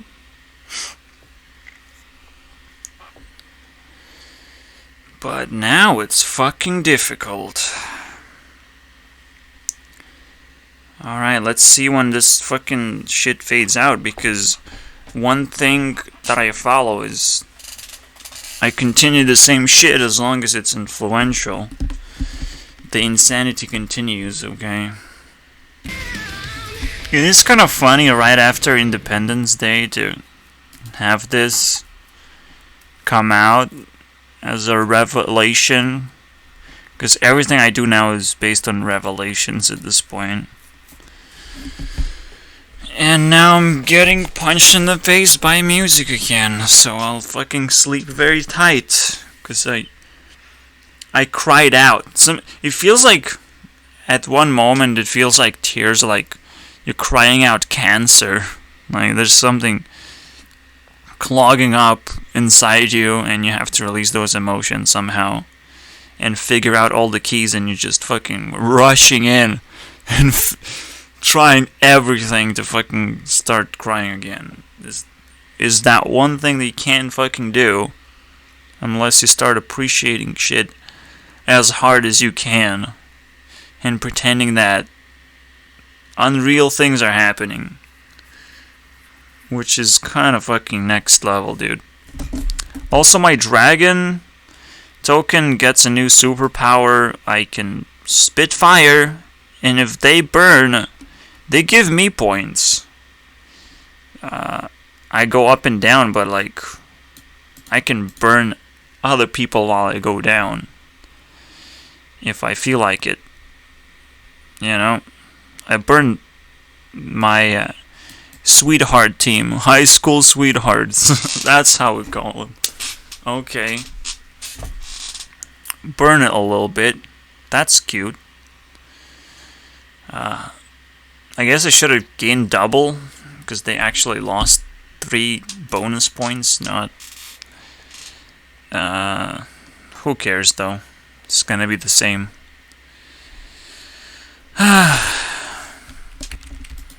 You must understand that Independence Day has to be relived over and over again. It has to be a real celebration that you live through. Okay, you have to create a simulation strong enough. And otherwise, it's just a part of history, a part of something that you can't actually define properly without properly celebrating. That's what actual celebration is. It's like you have to generate it until you hit the spot. And I did it. Accidentally. I'm sorry, guys. I stole the party. Well, I kind of extended it, actually. But that's just me. You will never get to be in this story anyways. It's just me sitting here. July 6th now. The end of July 6th, by the way. But for Americans, it's still more hours.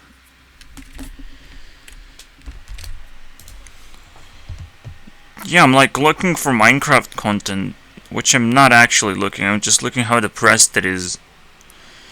I just fucking embraced what was already in the Minecraft culture. I'm sorry about that, guys. And same goes for Hearthstone. I only embrace things. Believe me, I'm capable of conjuring any kind of emotion. It's really not that impossible. So it's really kind of interesting how these cultures operate right now. Maybe I'm missing something. You know, maybe I'm supposed to like have a game developer culture of some kind to overwatch them, and then at the same time, what do I do else? Have no idea. Honey pop culture? Yeah. Puzzle Quest? How old is Puzzle Quest? in terms of culture. Puzzle quest. The legend returns 9 months ago. Nintendo Switch exclusive, boys. How the exclusive expansion? No! Don't do that to me, man. I want it. I want an expansion. Now I have to look at it and be like, oh shit, you have something here. Oh my god, it looks amazing.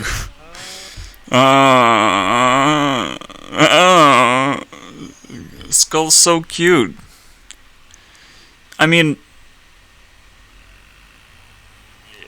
but it's still so good. Now it just reworked a little bit and it looks fucking awesome. I want to play it. It doesn't seem they changed any music. Probably couldn't change any of those. Old sprites. That's totally fine. However, music is now too old, I would say. This kind of bothers me right now. This is interesting. The first video that actually finds my attention in the game dev search. Yeah, not single person. This one. Why I planned? Okay, let's see, man. I guess I never gonna get my 2 other things, or I'm just stupid, or they don't exist on the internet. Shut up. No. We're kind of stupid.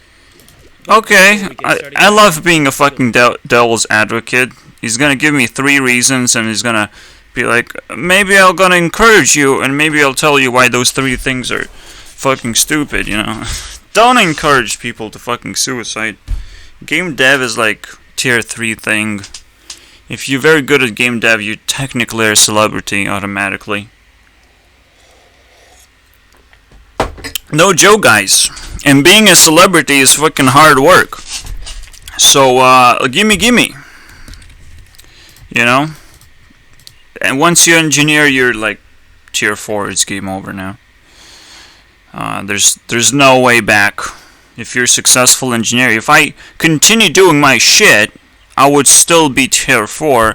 I just wouldn't be doing this, you know, at tier 4 level at the same time. Which is like, well, I can probably change. I'm pretty young. I can change my fucking subject to be more well-rounded. Because just being tier 4 doesn't mean that you are tier 4 at the same time.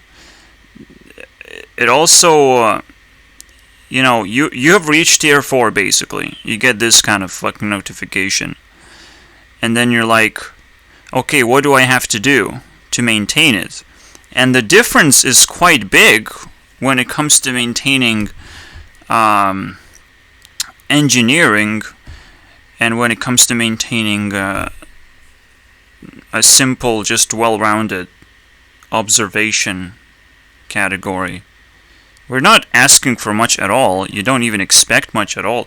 You're just gonna sit here and observe things and eventually fill up, you know, some kind of needs once you see that they appear. It's just kind of weird. I can't, you know, I'm gonna take some shit for that over and over again. I don't feel too secure about everything, but I will reestablish myself over and over again as well. I mean, just observing those 2 games was very important. But the question, how do you observe YouTubers, is a new level of complications, because you can't interact too much. Maybe there's a special way to look into the comments and interact with those, or create layers and layers where watching a YouTube video doesn't feel not interactive anymore. Like you are expecting certain triggers to appear, and you have to capture those. I don't know, but it's not easy. Okay, especially like when throwing dirt at someone, and when you realize that certain things are not supposed to be said, or certain things make the person stupid, and that's kind of the idea. See, like, it is weird. It's weird. You can go up in tier 4 and occupy someone else's chair, basically. Someone else's spot. Something that you might not be comfortable with. And so I had to go back and like reoccupy a proper chair. Or it could have been just, a heat-seeking missile, basically. You just sit down and you're like, wait, this is not good. And you're gonna be really fucking burned by just occupying this prestigious category of whatever kind. It's just gonna fucking destroy you. It doesn't matter if you get rich out of it, if you get a bunch of attention. It doesn't mean that you will be able to manage those things, and the chair is not gonna be taken away from you the moment people get their engine and they can do whatever they want with it. Sometimes it is war, and you never know when you surrender the war, and because of that, because people can allow themselves to manipulate you, they will give you tier 4, they will, however, take it away from you just as quickly as you have gotten it. It's kind of interesting as well, is the question of how well you can defend it. But at the same time, like, there's so many complications there. So many complications. You can trick people into being tier 4 and then take it away. That's not tier 4 anymore. That's just kind of a temporary. And temporary is not a definition of any kind. So just so many complicated things. I don't think I would have been tier 4, basically, just because I was tier 4. That's the way to put it, right? Just because I was tier 4 doesn't mean that I could have been. Doesn't mean that I was going to maintain that position. Doesn't mean I could have afforded it and all that stuff. Because I was lacking awareness of a lot of other things that my life was going through, and I needed that awareness. And if I put everything in one basket, like, I immediately get carried away and removed from the game, or over-identified, meaning that you're an engineer now. That's what people expect from you, and they will break you until they get what they want. There's so many layers to it, and I don't want to speak too negatively about my opportunity. My opportunity was decent. Okay, if someone was rich and made luckier decisions, if I had a better life and a happier life, I would have probably made more progress towards this whole thing. Or not. I could have been distracted by my happiness and attracted more interesting adventures in my life. Who knows? It's just so complicated to try and understand the dynamics. It's best to understand what has been offered to you and how it's not compatible with your way of life, and that people have multiple opportunities to succeed. There isn't like one opportunity, and most of the time you have to like keep on exploring. Even after you get the first opportunity, you have to keep on exploring what is the general opportunity besides what is the first opportunity that you came across. The same goes like for gay relationships, right? You don't just become gay just because your first opportunity is a guy, and your brain rewires itself, and all of a sudden you're just falling into a pit of doom, calling yourself gay out of nowhere, oh, I'm attracted. No, you're just settling down where you're not supposed to settle down. You're supposed to double check, meaning that you have to figure out what is the general opportunity, because now you have to understand what did you get out of life. You cannot just say, oh yeah, I'm totally satisfied after I got this. You have to understand what you get, evaluate. You get your first girlfriend in life, and you're like, okay, what would be the general girlfriend that I would have gotten? You need to re-equip that assertiveness in your life, or you will always be wondering and kind of pinching yourself or destroying yourself for that knowledge. It is kind of complicated again. What is it going to do to you after you just give up and settle down?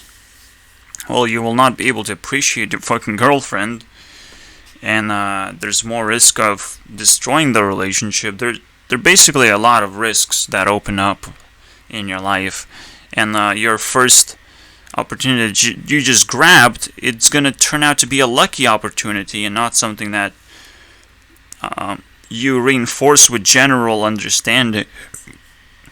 So the same goes for my first opportunity that I picked up, and I still hold an open end to finish that job, and I'm very close, but my sanity just says no, I can't do it.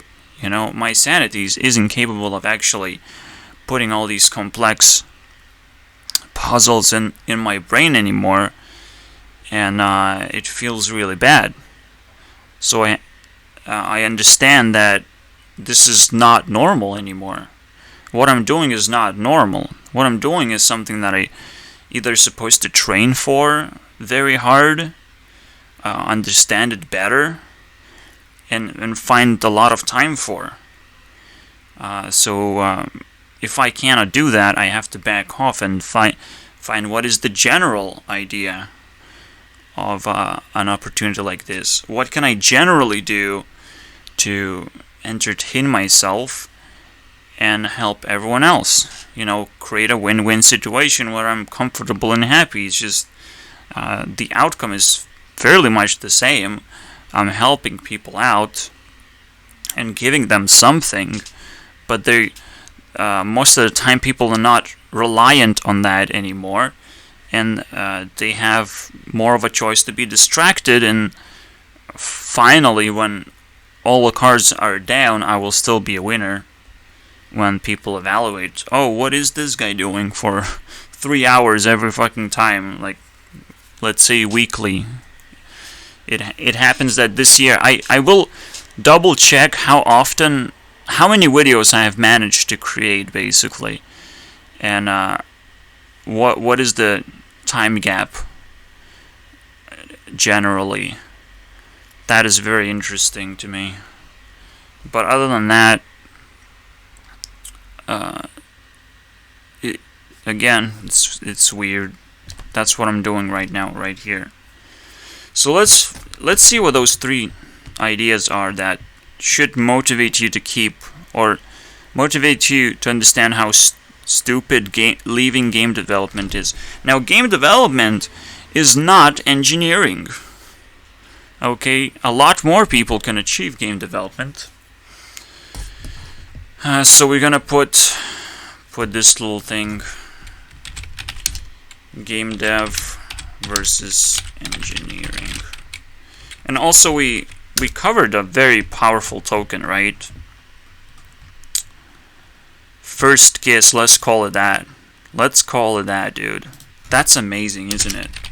First kiss. That's that's lovely.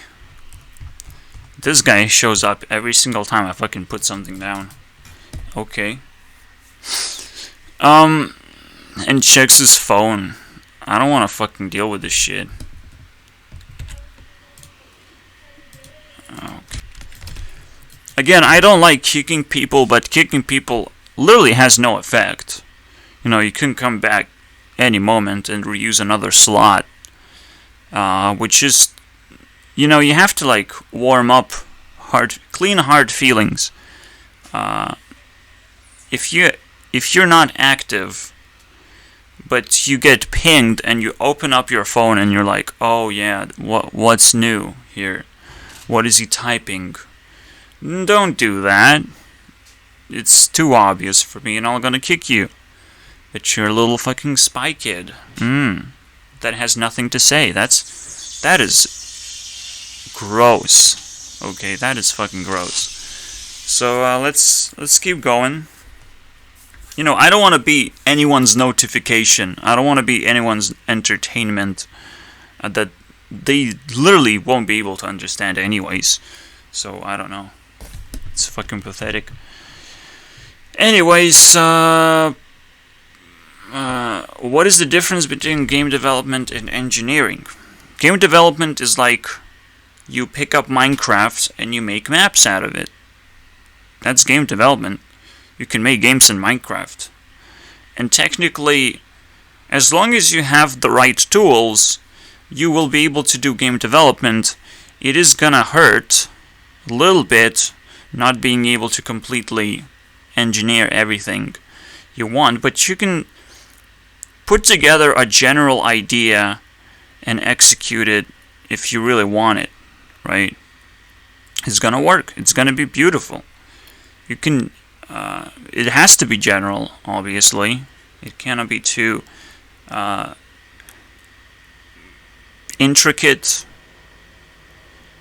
And most importantly, it's not supposed to require an engine to make a game. Meaning that you're probably going to be ending up with just one successful title as a game, and then you're going to be like, yeah, now I have to quit. So the first reason that he probably finds as well is like, I have to quit after first game. I can't make multiple games. It is very difficult to make multiple games until once you discover that engineering is very important, meaning that you have to simplify your work, simplify your code, being able to update your game and take care of it. The one you released, you have to stay clean as well in terms of your code. But that's another form of engineering, is making sure that you understand how to code, that it doesn't entangle with itself. It's not just a pile of code that you have to roll through or search certain terms that you can't really easily remember. There's a lot of ordering around, a lot of mapping that you have to learn if you want to efficiently do game development, right? You pick up an engine from someone else, it's gonna be difficult. That's it. So you want to make your own engine eventually, and it's the most difficult thing ever because it just is. You have to invest a lot of things. It's the highest tier you will find right now, meaning that it's supposed to be difficult. It's supposed to be completely unguided by anything, and you must dig as deep of a hole as you can to achieve as big of a freedom as you can as well. Not every engine sits on the right platform, so to speak. It has to be accessible to everyone else as well, because you want to share your engine and allow them to make adjustments or help you out. Because just like with YouTube, people can still upload even if they're banned from making comments or making too much influence. People should be able to still upload and help out the person who's actually making progress in this particular field. So that's what game development is. You're not actually making a spectacular game. You're just reusing the engine for something. See what I'm talking about? You're just reusing something that's already made for you and rearranging, adding some kind of special idea and trying to observe that idea. Your idea could still be amazing to the point where engineer is gonna pick that up and maybe employ you on a higher level. But you probably, unless you pick up engineering yourself, the engineer will gonna be higher than you, basically more responsible than you. And there's that's it. This is amazing, right? This is something I had to learn. So real world example would Really be that easy. picking up Unity will only turn you into an engineer. Picking up something like AdventureCraft will only put you in a game development section. And it's really hard to hop from one to another. But you have to understand it's quite easy to just pick up Unity, right? It feels kind of easy. The problem is to stay away from assets, because assets are going to turn you into a game developer. If you think you can just patch assets together, just like patching all kinds of editing tricks, and you're going to become a YouTuber, no. You're not going to be a YouTuber by being editor. Again, it's the same dynamic. It's literally the same dynamic. Editors are so popular on YouTube, but they are always outshouted by the YouTuber himself. And as you can tell, you know, an editor works on a partial help to promote the video, but the YouTuber has to do everything else. Completely everything else. And worst of all, I am not a YouTuber. I could be a YouTube engineer technically, but I'm not exactly a YouTuber because I never became editor to begin with, you know. And I kind of went this jump. It is possible to make that jump, I think. I think you can go from tier 4 to tier 4 now easily. You know, you can... Once you reach tier 4, you can actually choose which one do you want. Because you have a general understanding. If you have decided to be an engineer, you can probably afford to become anything else because of your general understanding of the world and what it needs. You can meet the world's needs now so efficiently. You literally cannot be outcompeted anymore because you know how to beat the competition, at least. So that's another basic deal. So we could try and scope for what kind of tier 4 places there are. But as you can tell, I'm not even reaching for a YouTuber award. There's another question mark of what happens when celebrity transcends into next level. Again, celebrity is actually using the fame that has already been generated. Most of the time, celebrities come from like Disney background. You know, I became a little Disney princess, and that never really transcended it to anything. But I look as Rebecca Black as some kind of example. Maybe she has something to unlock this category, or maybe I will unlock this category. What if we in a race now of who's gonna unlock this category and actually hold the flag? Maybe it's a completely new category. You never know. It's just so complicated to tell. Because YouTubers, completely new category, as you can tell. It's kind of video maker, right? So that has been around, but it was never available for people. As internet progresses, so does these spots kind of open up for you. You can become tier 4 if you want. I mean, everyone can, but should you? Is that necessary for your life? Sometimes it is, you know. Sometimes that's the only thing you're gonna get out of life, because everything else is taken. Everything else puts you on a pressure, and you can prove everyone else wrong. It's complicated, though. Absolutely. If I had more friends, I would probably just give up engineering and go to game development because I have to entertain those people. But because I have less responsibilities in life, and I'm a little bit less fortunate, I pick up tier 4. It's almost like just that's all it takes. The only problem is what I was talking about is nature. I am not talking about forcing yourself to do certain things because you have free will. You know, that is a completely different layer that can put you in this position where you are standing close to an edge and you just, decided to go back to tier 1 or whatever. Like, who cares? It's still going to be unstable. Your life is still going to be unstable and unpredictable because of the force and not nature. Nature is going to tell you exactly where you're supposed to be, exactly what you're supposed to be doing, your exact power level based on your misfortunes, technically. You know, well, your karma tells you that you have been born very successful person because you have nothing, so you have to create everything for yourself, and that is successful. So, I want to put like role model.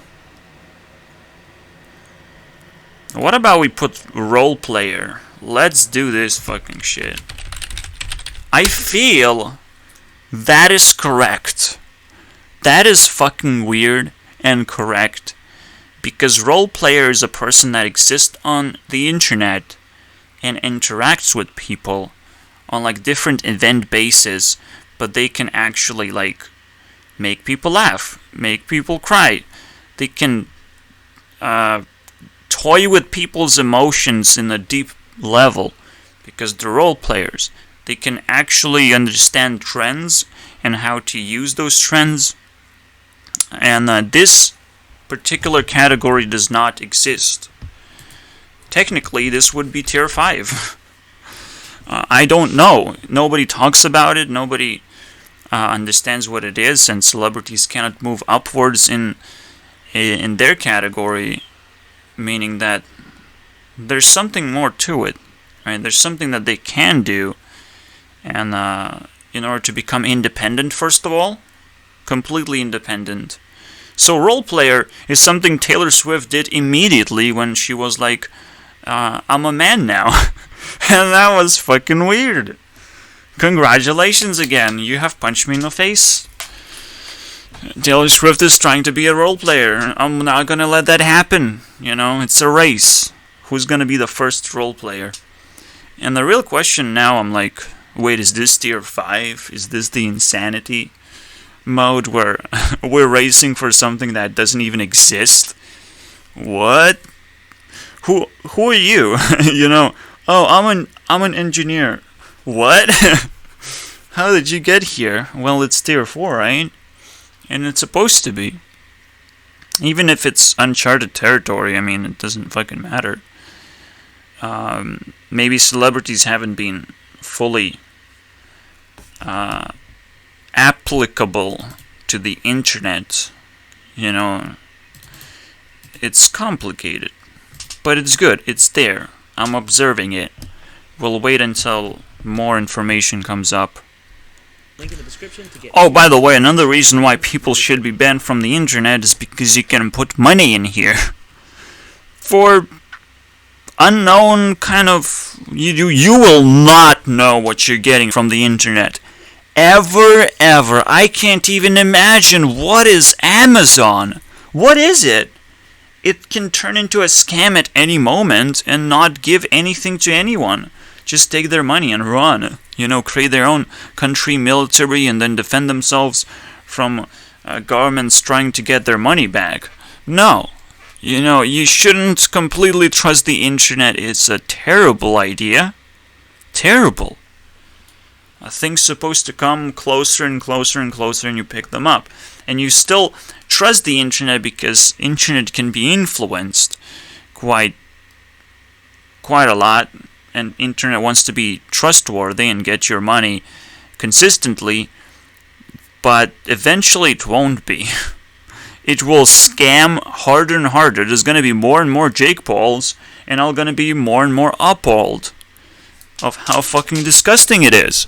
You know, how easy it is to scam people, and this stuff is popping up, you know. The OnlyFans is another way to highlight scamming. Being able to advertise yourself is the way to destroy people's lives. It's insane. And Belle Delphine is just happy doing it. It's fucking bullshit, dude. You're not supposed to be happy taking other people's money when you know that you're not putting in the work. And I'm pretty mad, so burn Belle Delphine. Get the fuck out of my face. Burn, Scam Nation. Oh wait, she's not burning. Fucking hell. Well, maybe next time. I found another interesting attachment to what a role player could be. And one big deal that internet is lacking, that I've said before, is intention. Basically what people want. And they fund it, you know? They fund it not by adding money, but finding the people. You know, they put money and they're watching what kind of people will come and try and take the money, right? That's the way to actually fund an actual, you know, cause, or whatever you want to do in life, whatever you want to create in life. You're trying to attract some kind of person by putting money up front. That's simple. And obviously people might even be able to help figure out which person is like most suitable to get the money. And if there are, you know, if there is a person suitable to get the money, yes or no, like those kind of voting polls you're gonna have. Obviously, whoever is funniest will get the money, because you have to be funny on the internet. It's just kind of a requirement that I don't understand fully. But I mean, I can. Memes are like running the internet, but I don't want to understand it. That's the problem. Because I'm so traumatized by people just trying to be funny and then getting incredible success again. Another way to look at role player after that, right? There's Kickstarter, technically, but reversed. And there's also Fiverr. There are gigs that you can do on the internet. And that could turn you into celebrity as well. See, the problem with the celebrity is that, and role players actually do exist, I think. Some celebrities are so popular that they pick up too many roles to play in just public appearance. There are a few celebrities like that in Lithuania, in my home country, that just faces that appear and run shows, TV shows, but because TV has died, so did role-playing died immediately after being somewhat semi-discovered. You have to rediscover what that is, because new television has arrived, right? So what is going to turn you into a role-player again? Role-player is a person that would have appeared in multiple movies, in multiple series. You know, somebody that people just want to buy because he's kind of cheap.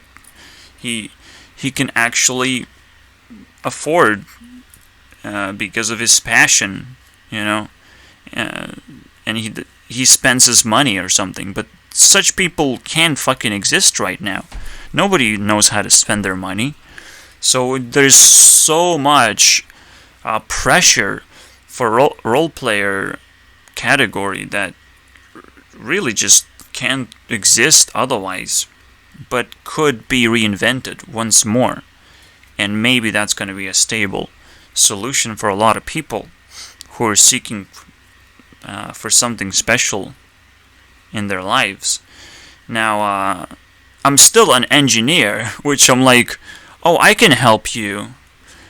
So if you're helping discover something, you're also helping yourself by getting a golden ticket, a golden peek into something. You know, after I reached the engineering part, so that's what I did. I just like sneak into this place, which is under construction, and be like, oh, I'm gonna help you guys. I'm tier 4. It's okay. It's totally okay, guys. Yes. Don't worry about it. Yeah, maybe I do want to be a role player or something. Role play. Do I play games?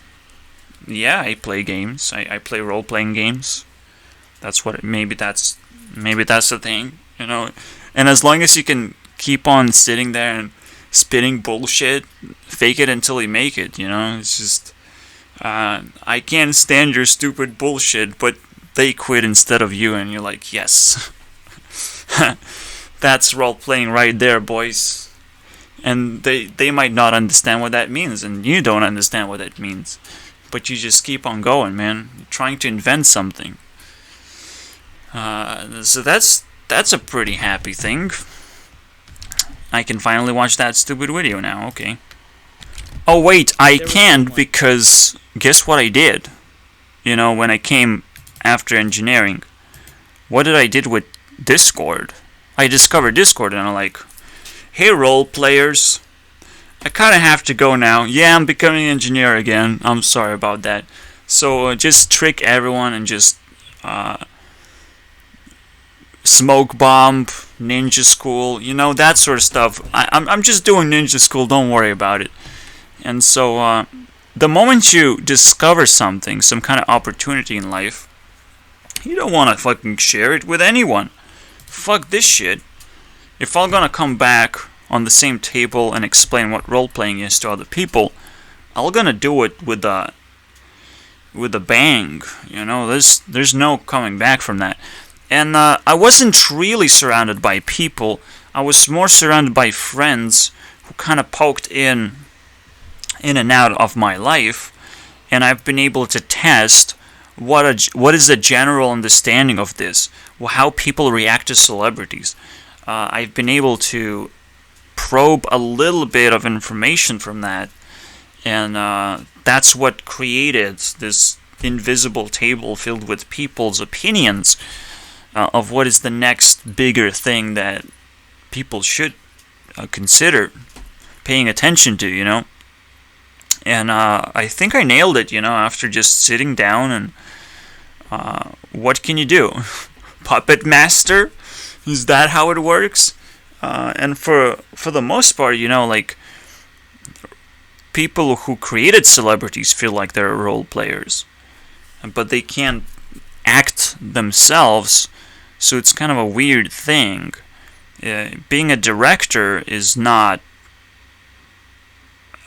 tier 4. Just like not every engineer can be tier 4, you have to still, after you have engineered something, now you have to unleash your brain juice and talk about it.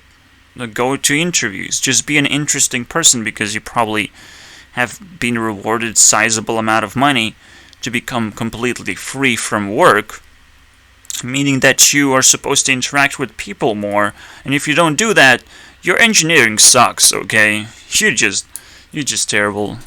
You're terrible. And Minecraft's supposed to have died because Notch did not push his engineering 100%. So Minecraft technically died. It's now a depressing game. Just like Ben Brode left from Hearthstone.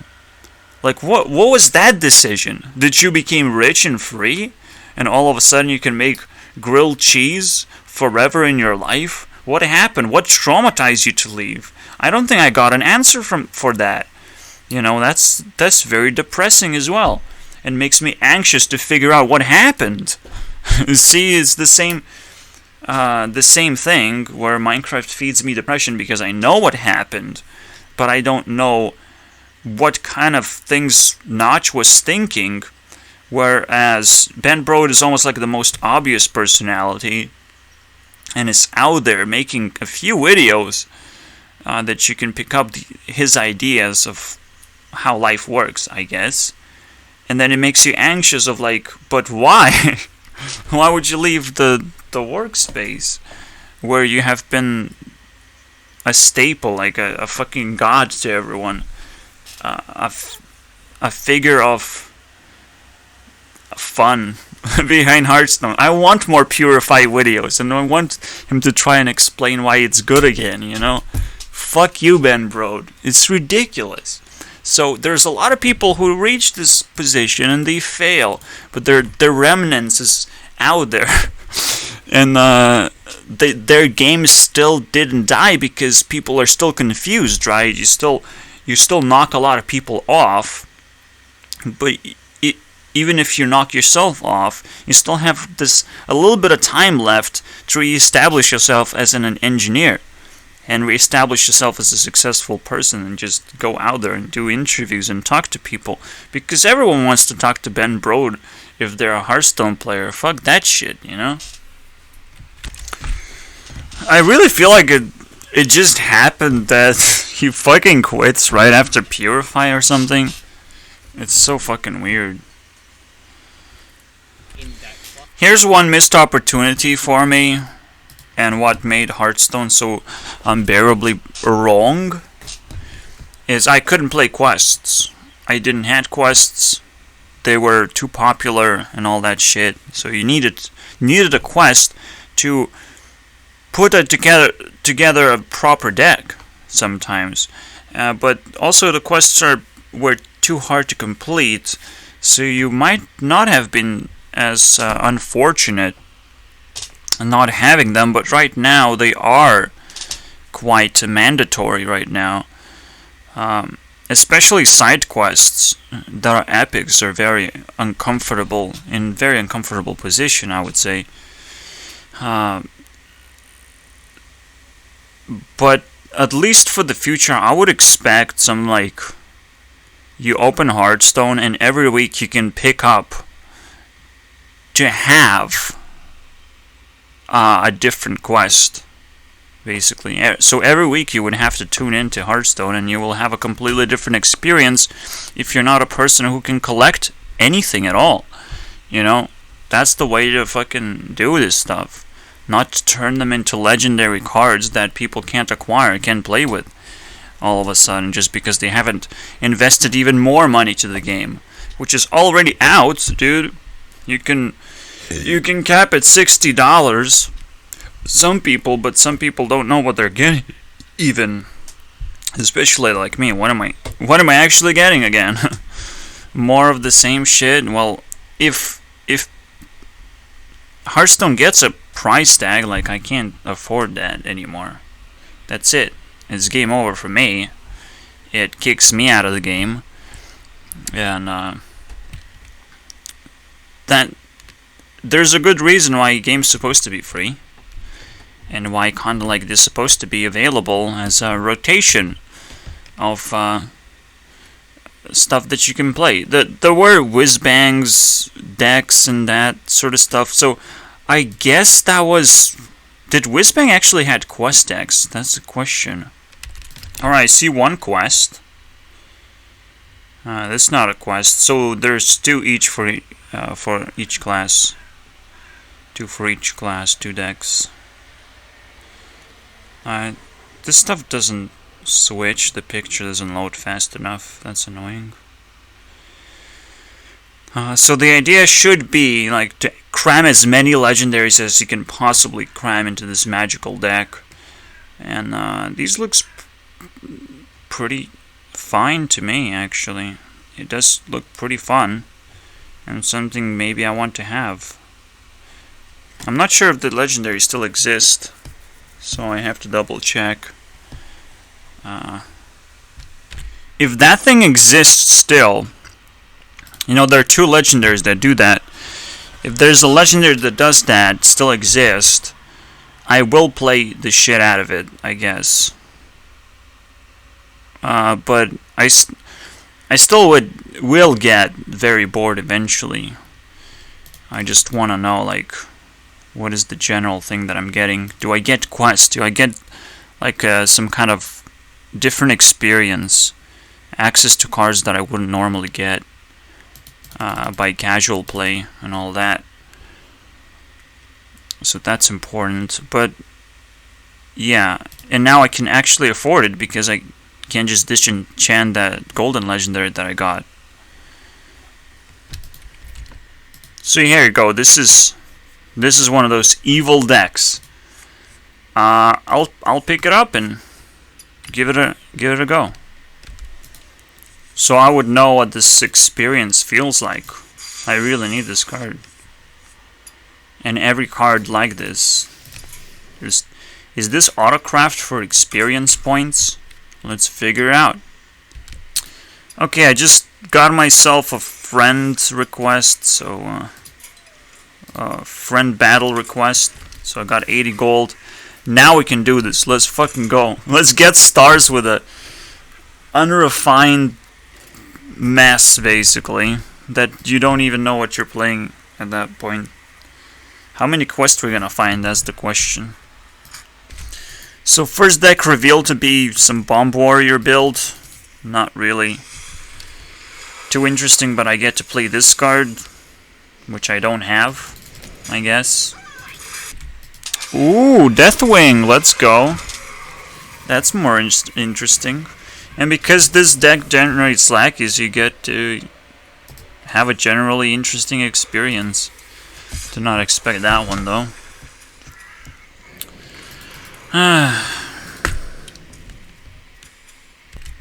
Yeah, I think Deathwing is like the ultimate 12 points of tempo. You literally can't or shouldn't be able to get more tempo than that on the one turn, or you're breaking something. And I think we have ourselves a first win, boys. He needs to defend himself from this Ultra Dragon, and has only 2 mana left. 1 mana left. Time's up, motherfucker. Let's go. Ha ha ha. Whew. Wow. Wow. Completed question. Wow, let's keep going. I literally got the same deck. What is going on? Am I being cheated? No. I just crafted a legendary, dude. I don't want to be cheated. I don't think I have seen this card in the deck. But it's still a control card. And it's still a good one, so you put it in. And the deck usually has a mech package that doesn't make sense, but whatever. Okay, I'm not fighting a typical deck. I'm scared, dude. Oh my god, no, not Murlocs. This is a tempo deck, so I'm probably gonna lose most of the time. This is just ridiculous. I think this Warlock deck is just a meta, non-existent OP deck. Just like one of those shaman decks, you know, that doesn't exist on the meta, but like does so many broken things that you can eventually come up with something that breaks the game and fucks me over. And this is another one of those win conditions that I can't deal with, so bye. Why? Why? I don't want to play Warrior anymore, please. Bomb Warrior.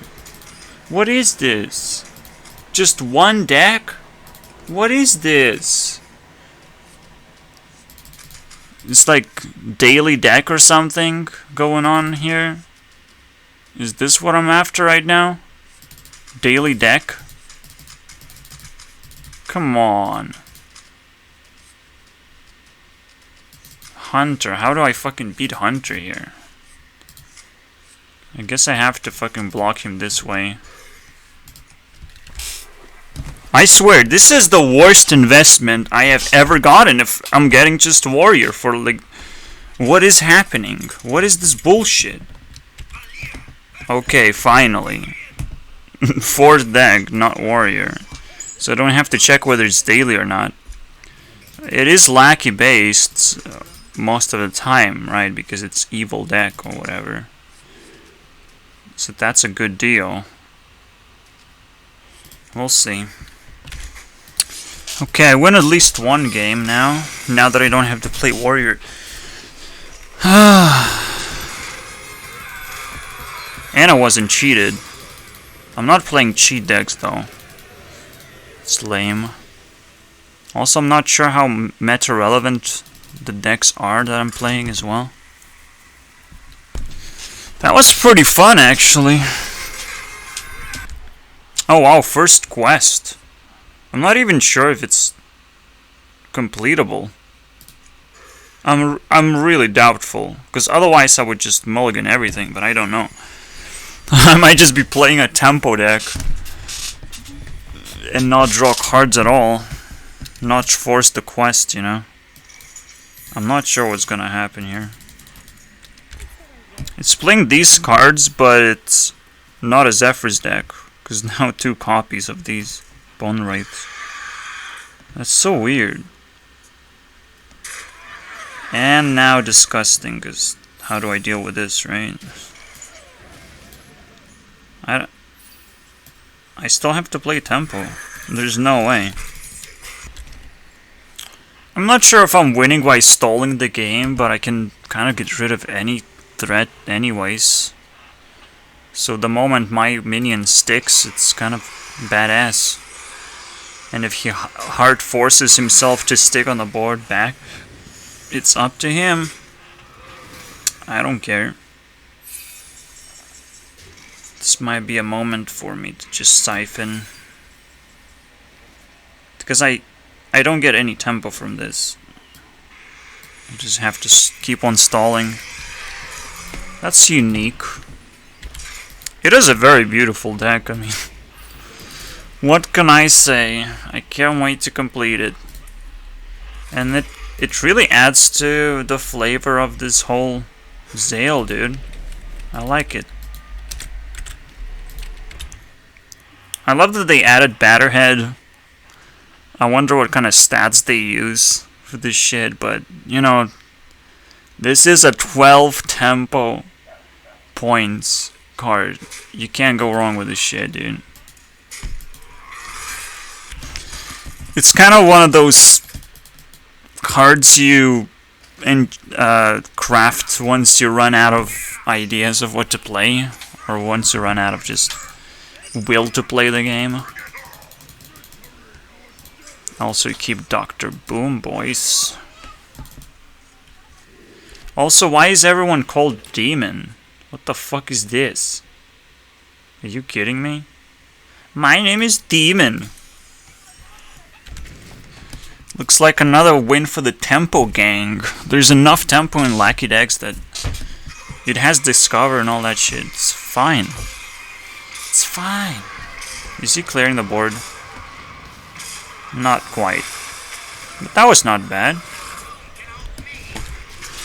Poof! And finally, after adventuring, we get to open 3 packs. Are we gonna get Golden Legendary again? Mana Giant. Okay, useful, because it's an epic. But it's Mage Epic, so it's poop. Yep. Ooh, double rare, okay. How much dust is that? Do we get an epic card today? No. But that's okay. We're close.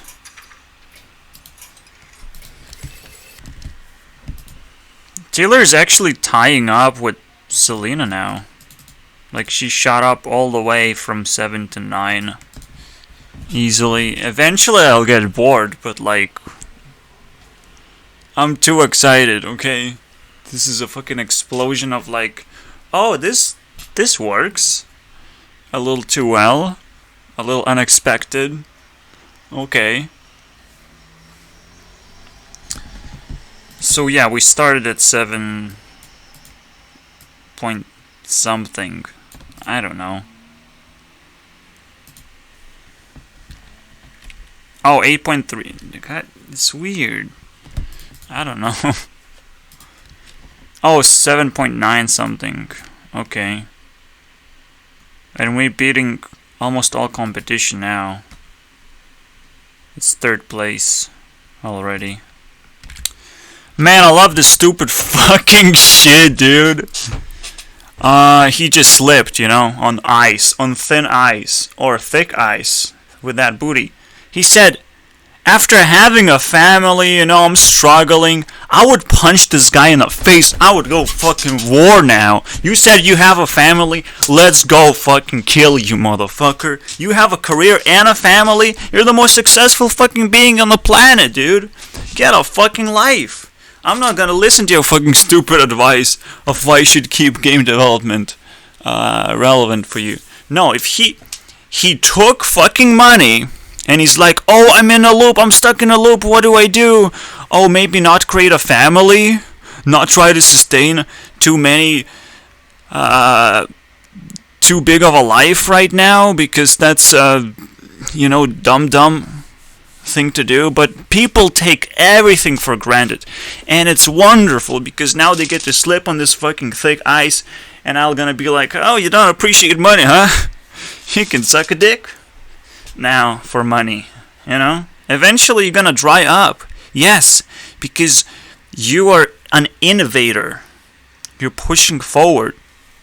But you're gonna get into this loop of like, how do I get myself comfortable here? Well, you've set up for the future until your future is paid off. Your future, not your fucking family's future. Get a fucking life, dude. Holy shit. I had to rant. I'm so fucking pissed. This video sucked. He slipped. Everything. Alright, we grab him those points. Fucking asshole. Okay. It's coming from an asshole, so I can't fucking give him any credit for this shit. Boredom. And looped. And then, Let's call it shredding or timeless, wasteful. He calls missing out, fear of missing out. You can call it fucking being wasteful with your time, because you can appreciate it a little bit more if you actually push yourself. Not to your limits of what you can do with one thing, but what you can do in general, right? Then you're being wasteful if you're not appreciating everything that you're capable of doing. Because when you dig towards one direction, you're actually opening up a lot of doors that you have never went through and never tried out. A lot of things you never tried. You earn money, also doors open up. You know, bonus things, bonus possibilities.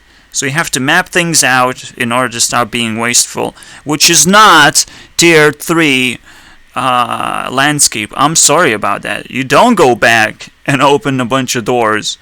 You might have some passions. You might try it a couple of times, and it might even make you successful instead of wasteful. But yeah, that's what lower tier people have to suffer through, is like being wasteful and being okay with that. You know, you have to shed this fucking voice in your head down if you want to survive, basically. But it's complicated. It is. So what else do we have? What is the overview besides the wasteful? So you get yourself into a loop. If you're wasteful, you will get yourself into a loop where you just have to get that deadline, have to meet your fans' expectations. You get unlooped because you are trying to repeat the same thing for the same amount of success. You're treating yourself as employed, and you treat yourself as you have a job. And your job sucks because you have very limited ways to actually create your job right now. Where it makes sense because, again, mapping is a skill you need to have that nobody can actually pick up unless they tier up to tier 4. Otherwise, they just have to give up that and live a simpler life. And it's gonna get loopy sometimes. It's gonna get very fucking frustrating sometimes. That's it. Because you're not mapped. But if it does get loopy, and it does feel wasteful, which you shouldn't. You should appreciate your life, right? This is bad. This means that you are almost like next to an edge of a pitfall to downgrade your tier. Especially with boredom, because everything is run by passion. So it's the opposite of passion. So you just pushed brakes on everything, and you started looking around and being very distracted. Your identity basically is falling apart. And your tier 3 identity in general is gonna be destroyed. These are the bad bosses that you have to defeat. Now that, you recognize they exist. They have to be defeated and overcome. And I guess that's a nice introduction. Okay. I'm cool. So there was one thing that I was really outraged about, right? Having a family. Are you fucking insane? Tier 3, Tier 2, barely capable maybe? These are creators on YouTube. Like basic creators. They're probably capable of having a family. Or like partnership. Decent partnership. Whether they decide to have a baby or not. A family is more than just one baby. So that's another thing. And tier 3 people, if they have a family, or they wishing to create one, yeah, that's a suicide now. At that point, it's kind of a suicide. You're gonna be downgraded real quick. Because there's never gonna be enough money for that shit. Never. You literally have to look for some kind of other job. Like, you have to default to something else. Either dump your family, or you have to... It's incompatible. It's ridiculous. If you're a celebrity, can you have a family? Barely. It's very expensive. You can probably afford it if you become celebrity status, but a lot of people don't make it that far to where they can maintain their sanity even being a celebrity. And family does not help maintain sanity. You're wasting resources completely. It's almost like irrelevant to have a family when you are having a high tier position in life. What's the point? Well, you can't just observe what everyone else is doing and appreciate it enough to where you don't need it, and then help them out. Because you, as a game developer, you are making games for kids already. You're already fucking engaging them into something. You don't need a kid of your own anymore, because you are feeding a bunch of kids already entertainment. Who fucking thinks it's a good idea anymore to have a family? What the fuck? That's what fucking triggers me. If you're an engineer, if you tier 4, what happens then? Is it suicide to have a family? Would it be a suicide for me to have a family? Pretty much. Pretty much. It would make me question a lot of things. And my family would suffer. I wouldn't necessarily suffer as much, because I literally can't attach to something like that. It's just, there would be a complete force field between me and my family. If I had one, it would just completely destroy it, eventually. And maybe even destroy me if the government felt like, oh, what you're doing is actually illegal and we're gonna take half of your stuff or something. Like, no, this is disgusting. This is dangerous. very dangerous and very useless as well, because there's, again, force field and you're going to make people suffer. This is almost like a negative for both parties. When you, a game developer, and you make a family, you kind of can neutralize the negativity, but when you're tier 4, the negativity is like fucking plague. You have created a completely next level self-destruction, like a nuke, like a rotten fucking fruit or food. It's just gonna rot anyways. You created food, congratulations. That's wasteful. Okay. Oh boy. Okay, so the video is gonna end soon. I'm just gonna clean up the mess I made. This is something I can't clean up because these girls don't even exist on YouTube. Whatever is gonna drag people to do YouTube by force, I would love to see that. I would immediately turn him into a leader. Okay? If there is a guy out there that can spread YouTube like a virus, okay, I would do everything for him. I would suck his dick, basically. Let's go. Obviously, I can promise that and not actually do it because it's gonna be long distance relationship, long distance dick. But you know, on the internet, you can create a digital version of a simp. Turn me into a simp, you know, for a second. You know, that will feel very good because I'm tier 4, you know. I can do it better than any other girl. Also, I need to answer the question, is Jimmy bad enough to not be a leader and John Oliver bad enough to not be a leader? If these guys can't take down Lava, so it's just one last competition before everything solidifies. We can turn her to Obsidian. Why not? That's a thing. Maybe she will turn into a game eventually. Outer Worlds. I'll download it. That would be nice. Alright, Anthony makes a police brutality video. One thing that we have to understand, that probably the best solution that's gonna pop up is just leave the country, because that's the only thing that police are tied to. They're tied to the culture and their government. They can't fucking move.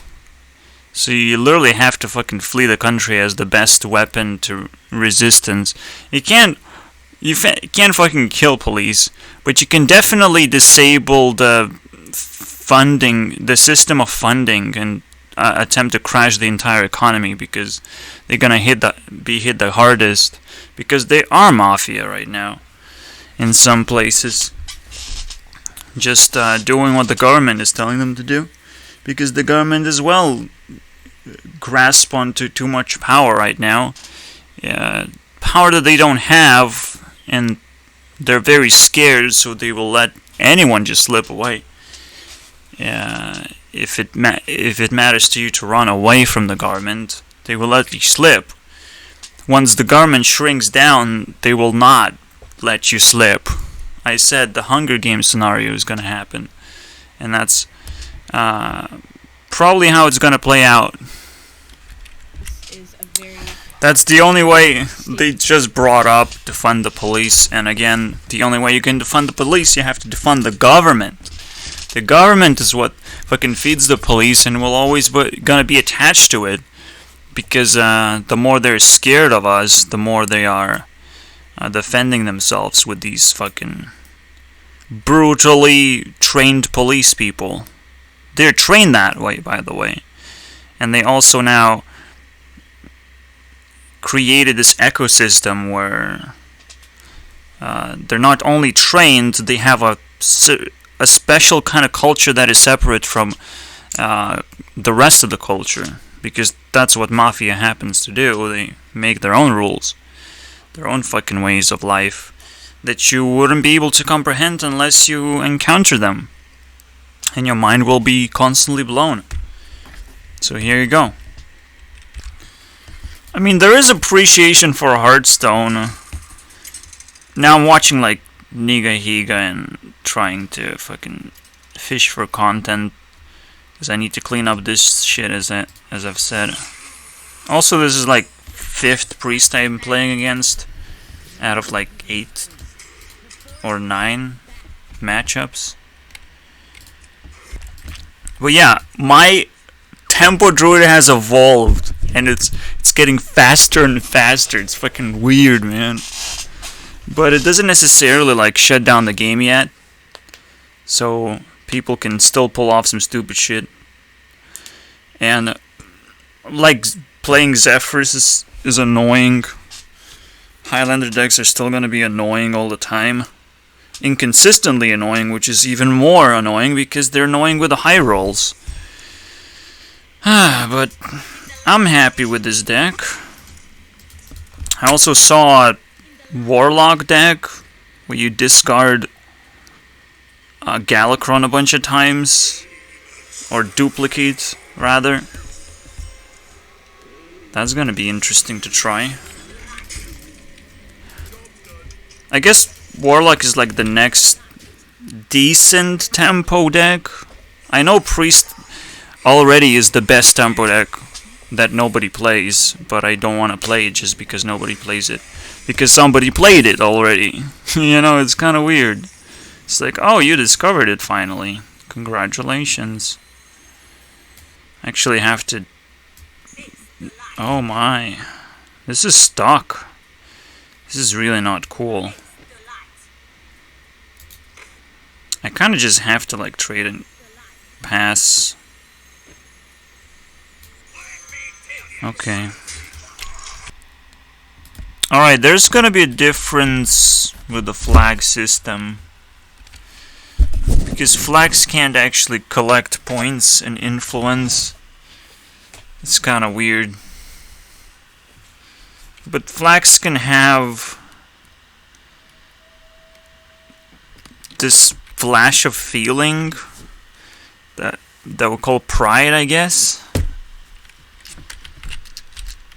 So instant pride or level, the highest level of points it has been able to accumulate in a flash.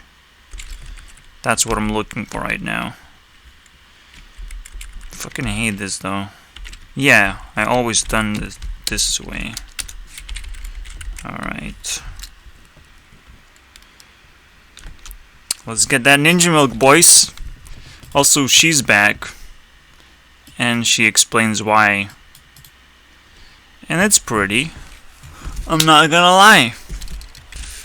That fucking moment when she says, what you've been looking for has been here the whole time, like, oops, I guess I lived that moment right now. Taylor, no.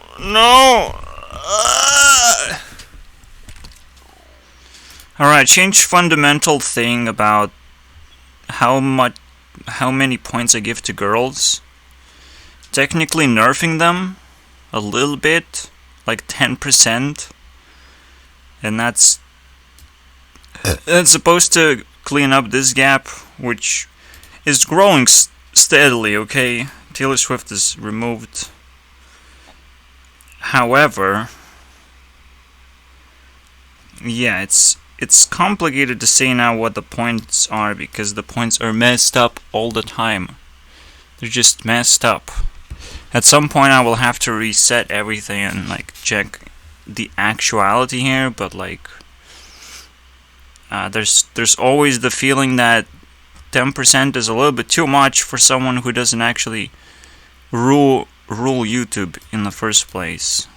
They just kind of hang around other places of the internet. Everywhere else but YouTube, okay? That's kind of weird. So the way I nerf this is kind of simple. It's like there's this stupid meme now. 7 reasons. Or things, you can call them. Miley fucking Cyrus.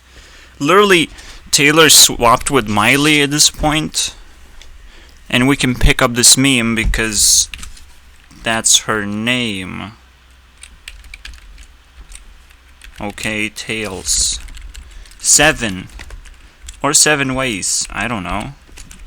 Who cares? There is 7 there. And instead of giving 100 points, solid 100 points, or easy 100 points, it's 70 plus. Okay, you can earn as much as you want on top of this.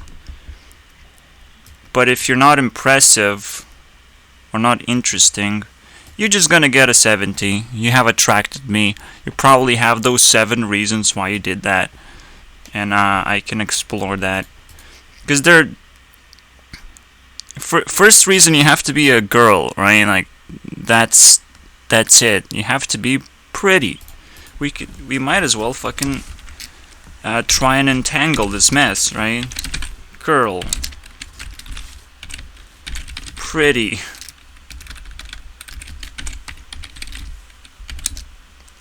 I'm gonna say wholesome. So nothing is missing. Okay, nothing makes things awkward.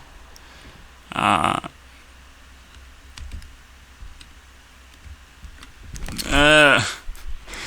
don't know how to put it. I've already maybe mentioned, but the only actually sexy part are legs. There's nothing else. Absolutely. Boobs. They don't fucking care. I mean, it's too awkward, okay? Let's just put it in a way that it's not awkward. Let's keep moving. Yeah, I don't care about boobs and how flashy they are. But you can flash yourself into interest. You cannot flash yourself into regularity. Okay. Not only you have to flash your legs or expose them or just show a whole photo of you, of your entire body. You have to also cover your legs with something. So, softness. Okay? Something that you would want to touch. And then you're like, oh, I'm feeling the distance between us. You and this picture. I have to turn back time around, hop into that specific place, and I still have to fucking beat 20 fucking dudes who are taking photos of you. That's not cool. But that's what softness do, okay? We're rising in power level. But what possibly could be other 2 reasons? Well, existence. You have to exist in the first place. You cannot be an anime girl. Okay? You can fucking do all these tricks and still be an anime girl. Can you imagine? And completely destroy me. Right? Okay. So what after you become a real person, and you actually exist? Relevance. This is the most obvious one, because it's like you have to not only exist as not an anime girl, but you also have to be relevant right now.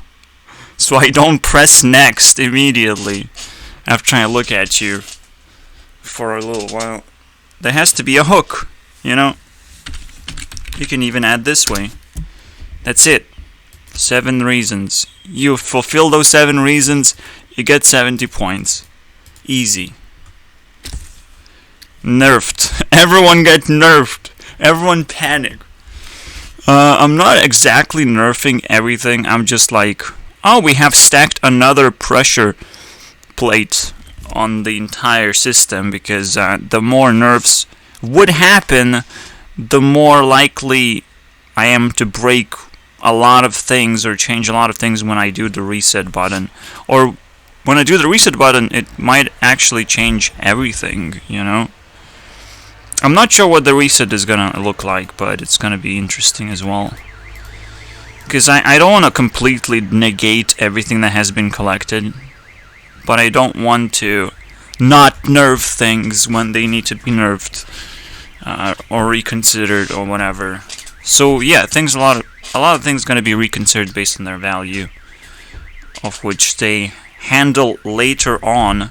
And this is why girls kind of nerf themselves anyways, because later on they're just boring, because they offer the same thing. It's like, I look pretty. Well, me too. Well, everyone does. Fuck my life now, dude. What am I supposed to do? You're all the same now. But everyone's all the same eventually. Everyone is just stuff on the screen, so it's fine, okay? There's a lot of variety eventually. I'm realizing something very simple, and I'm sitting here like, what was gonna be the ending of this episode? And fucking ending doesn't matter at all. It's like, what's up next? What's next episode? What ideas do I have for the next thing? That's what I should be like punched into, basically. And yeah, I might just want to do Billboard, but like, okay, that's... I have no mood at all at the moment. But I was just listening to Taylor being a man, and I'm like, wait, are men even relevant right now in the music industry?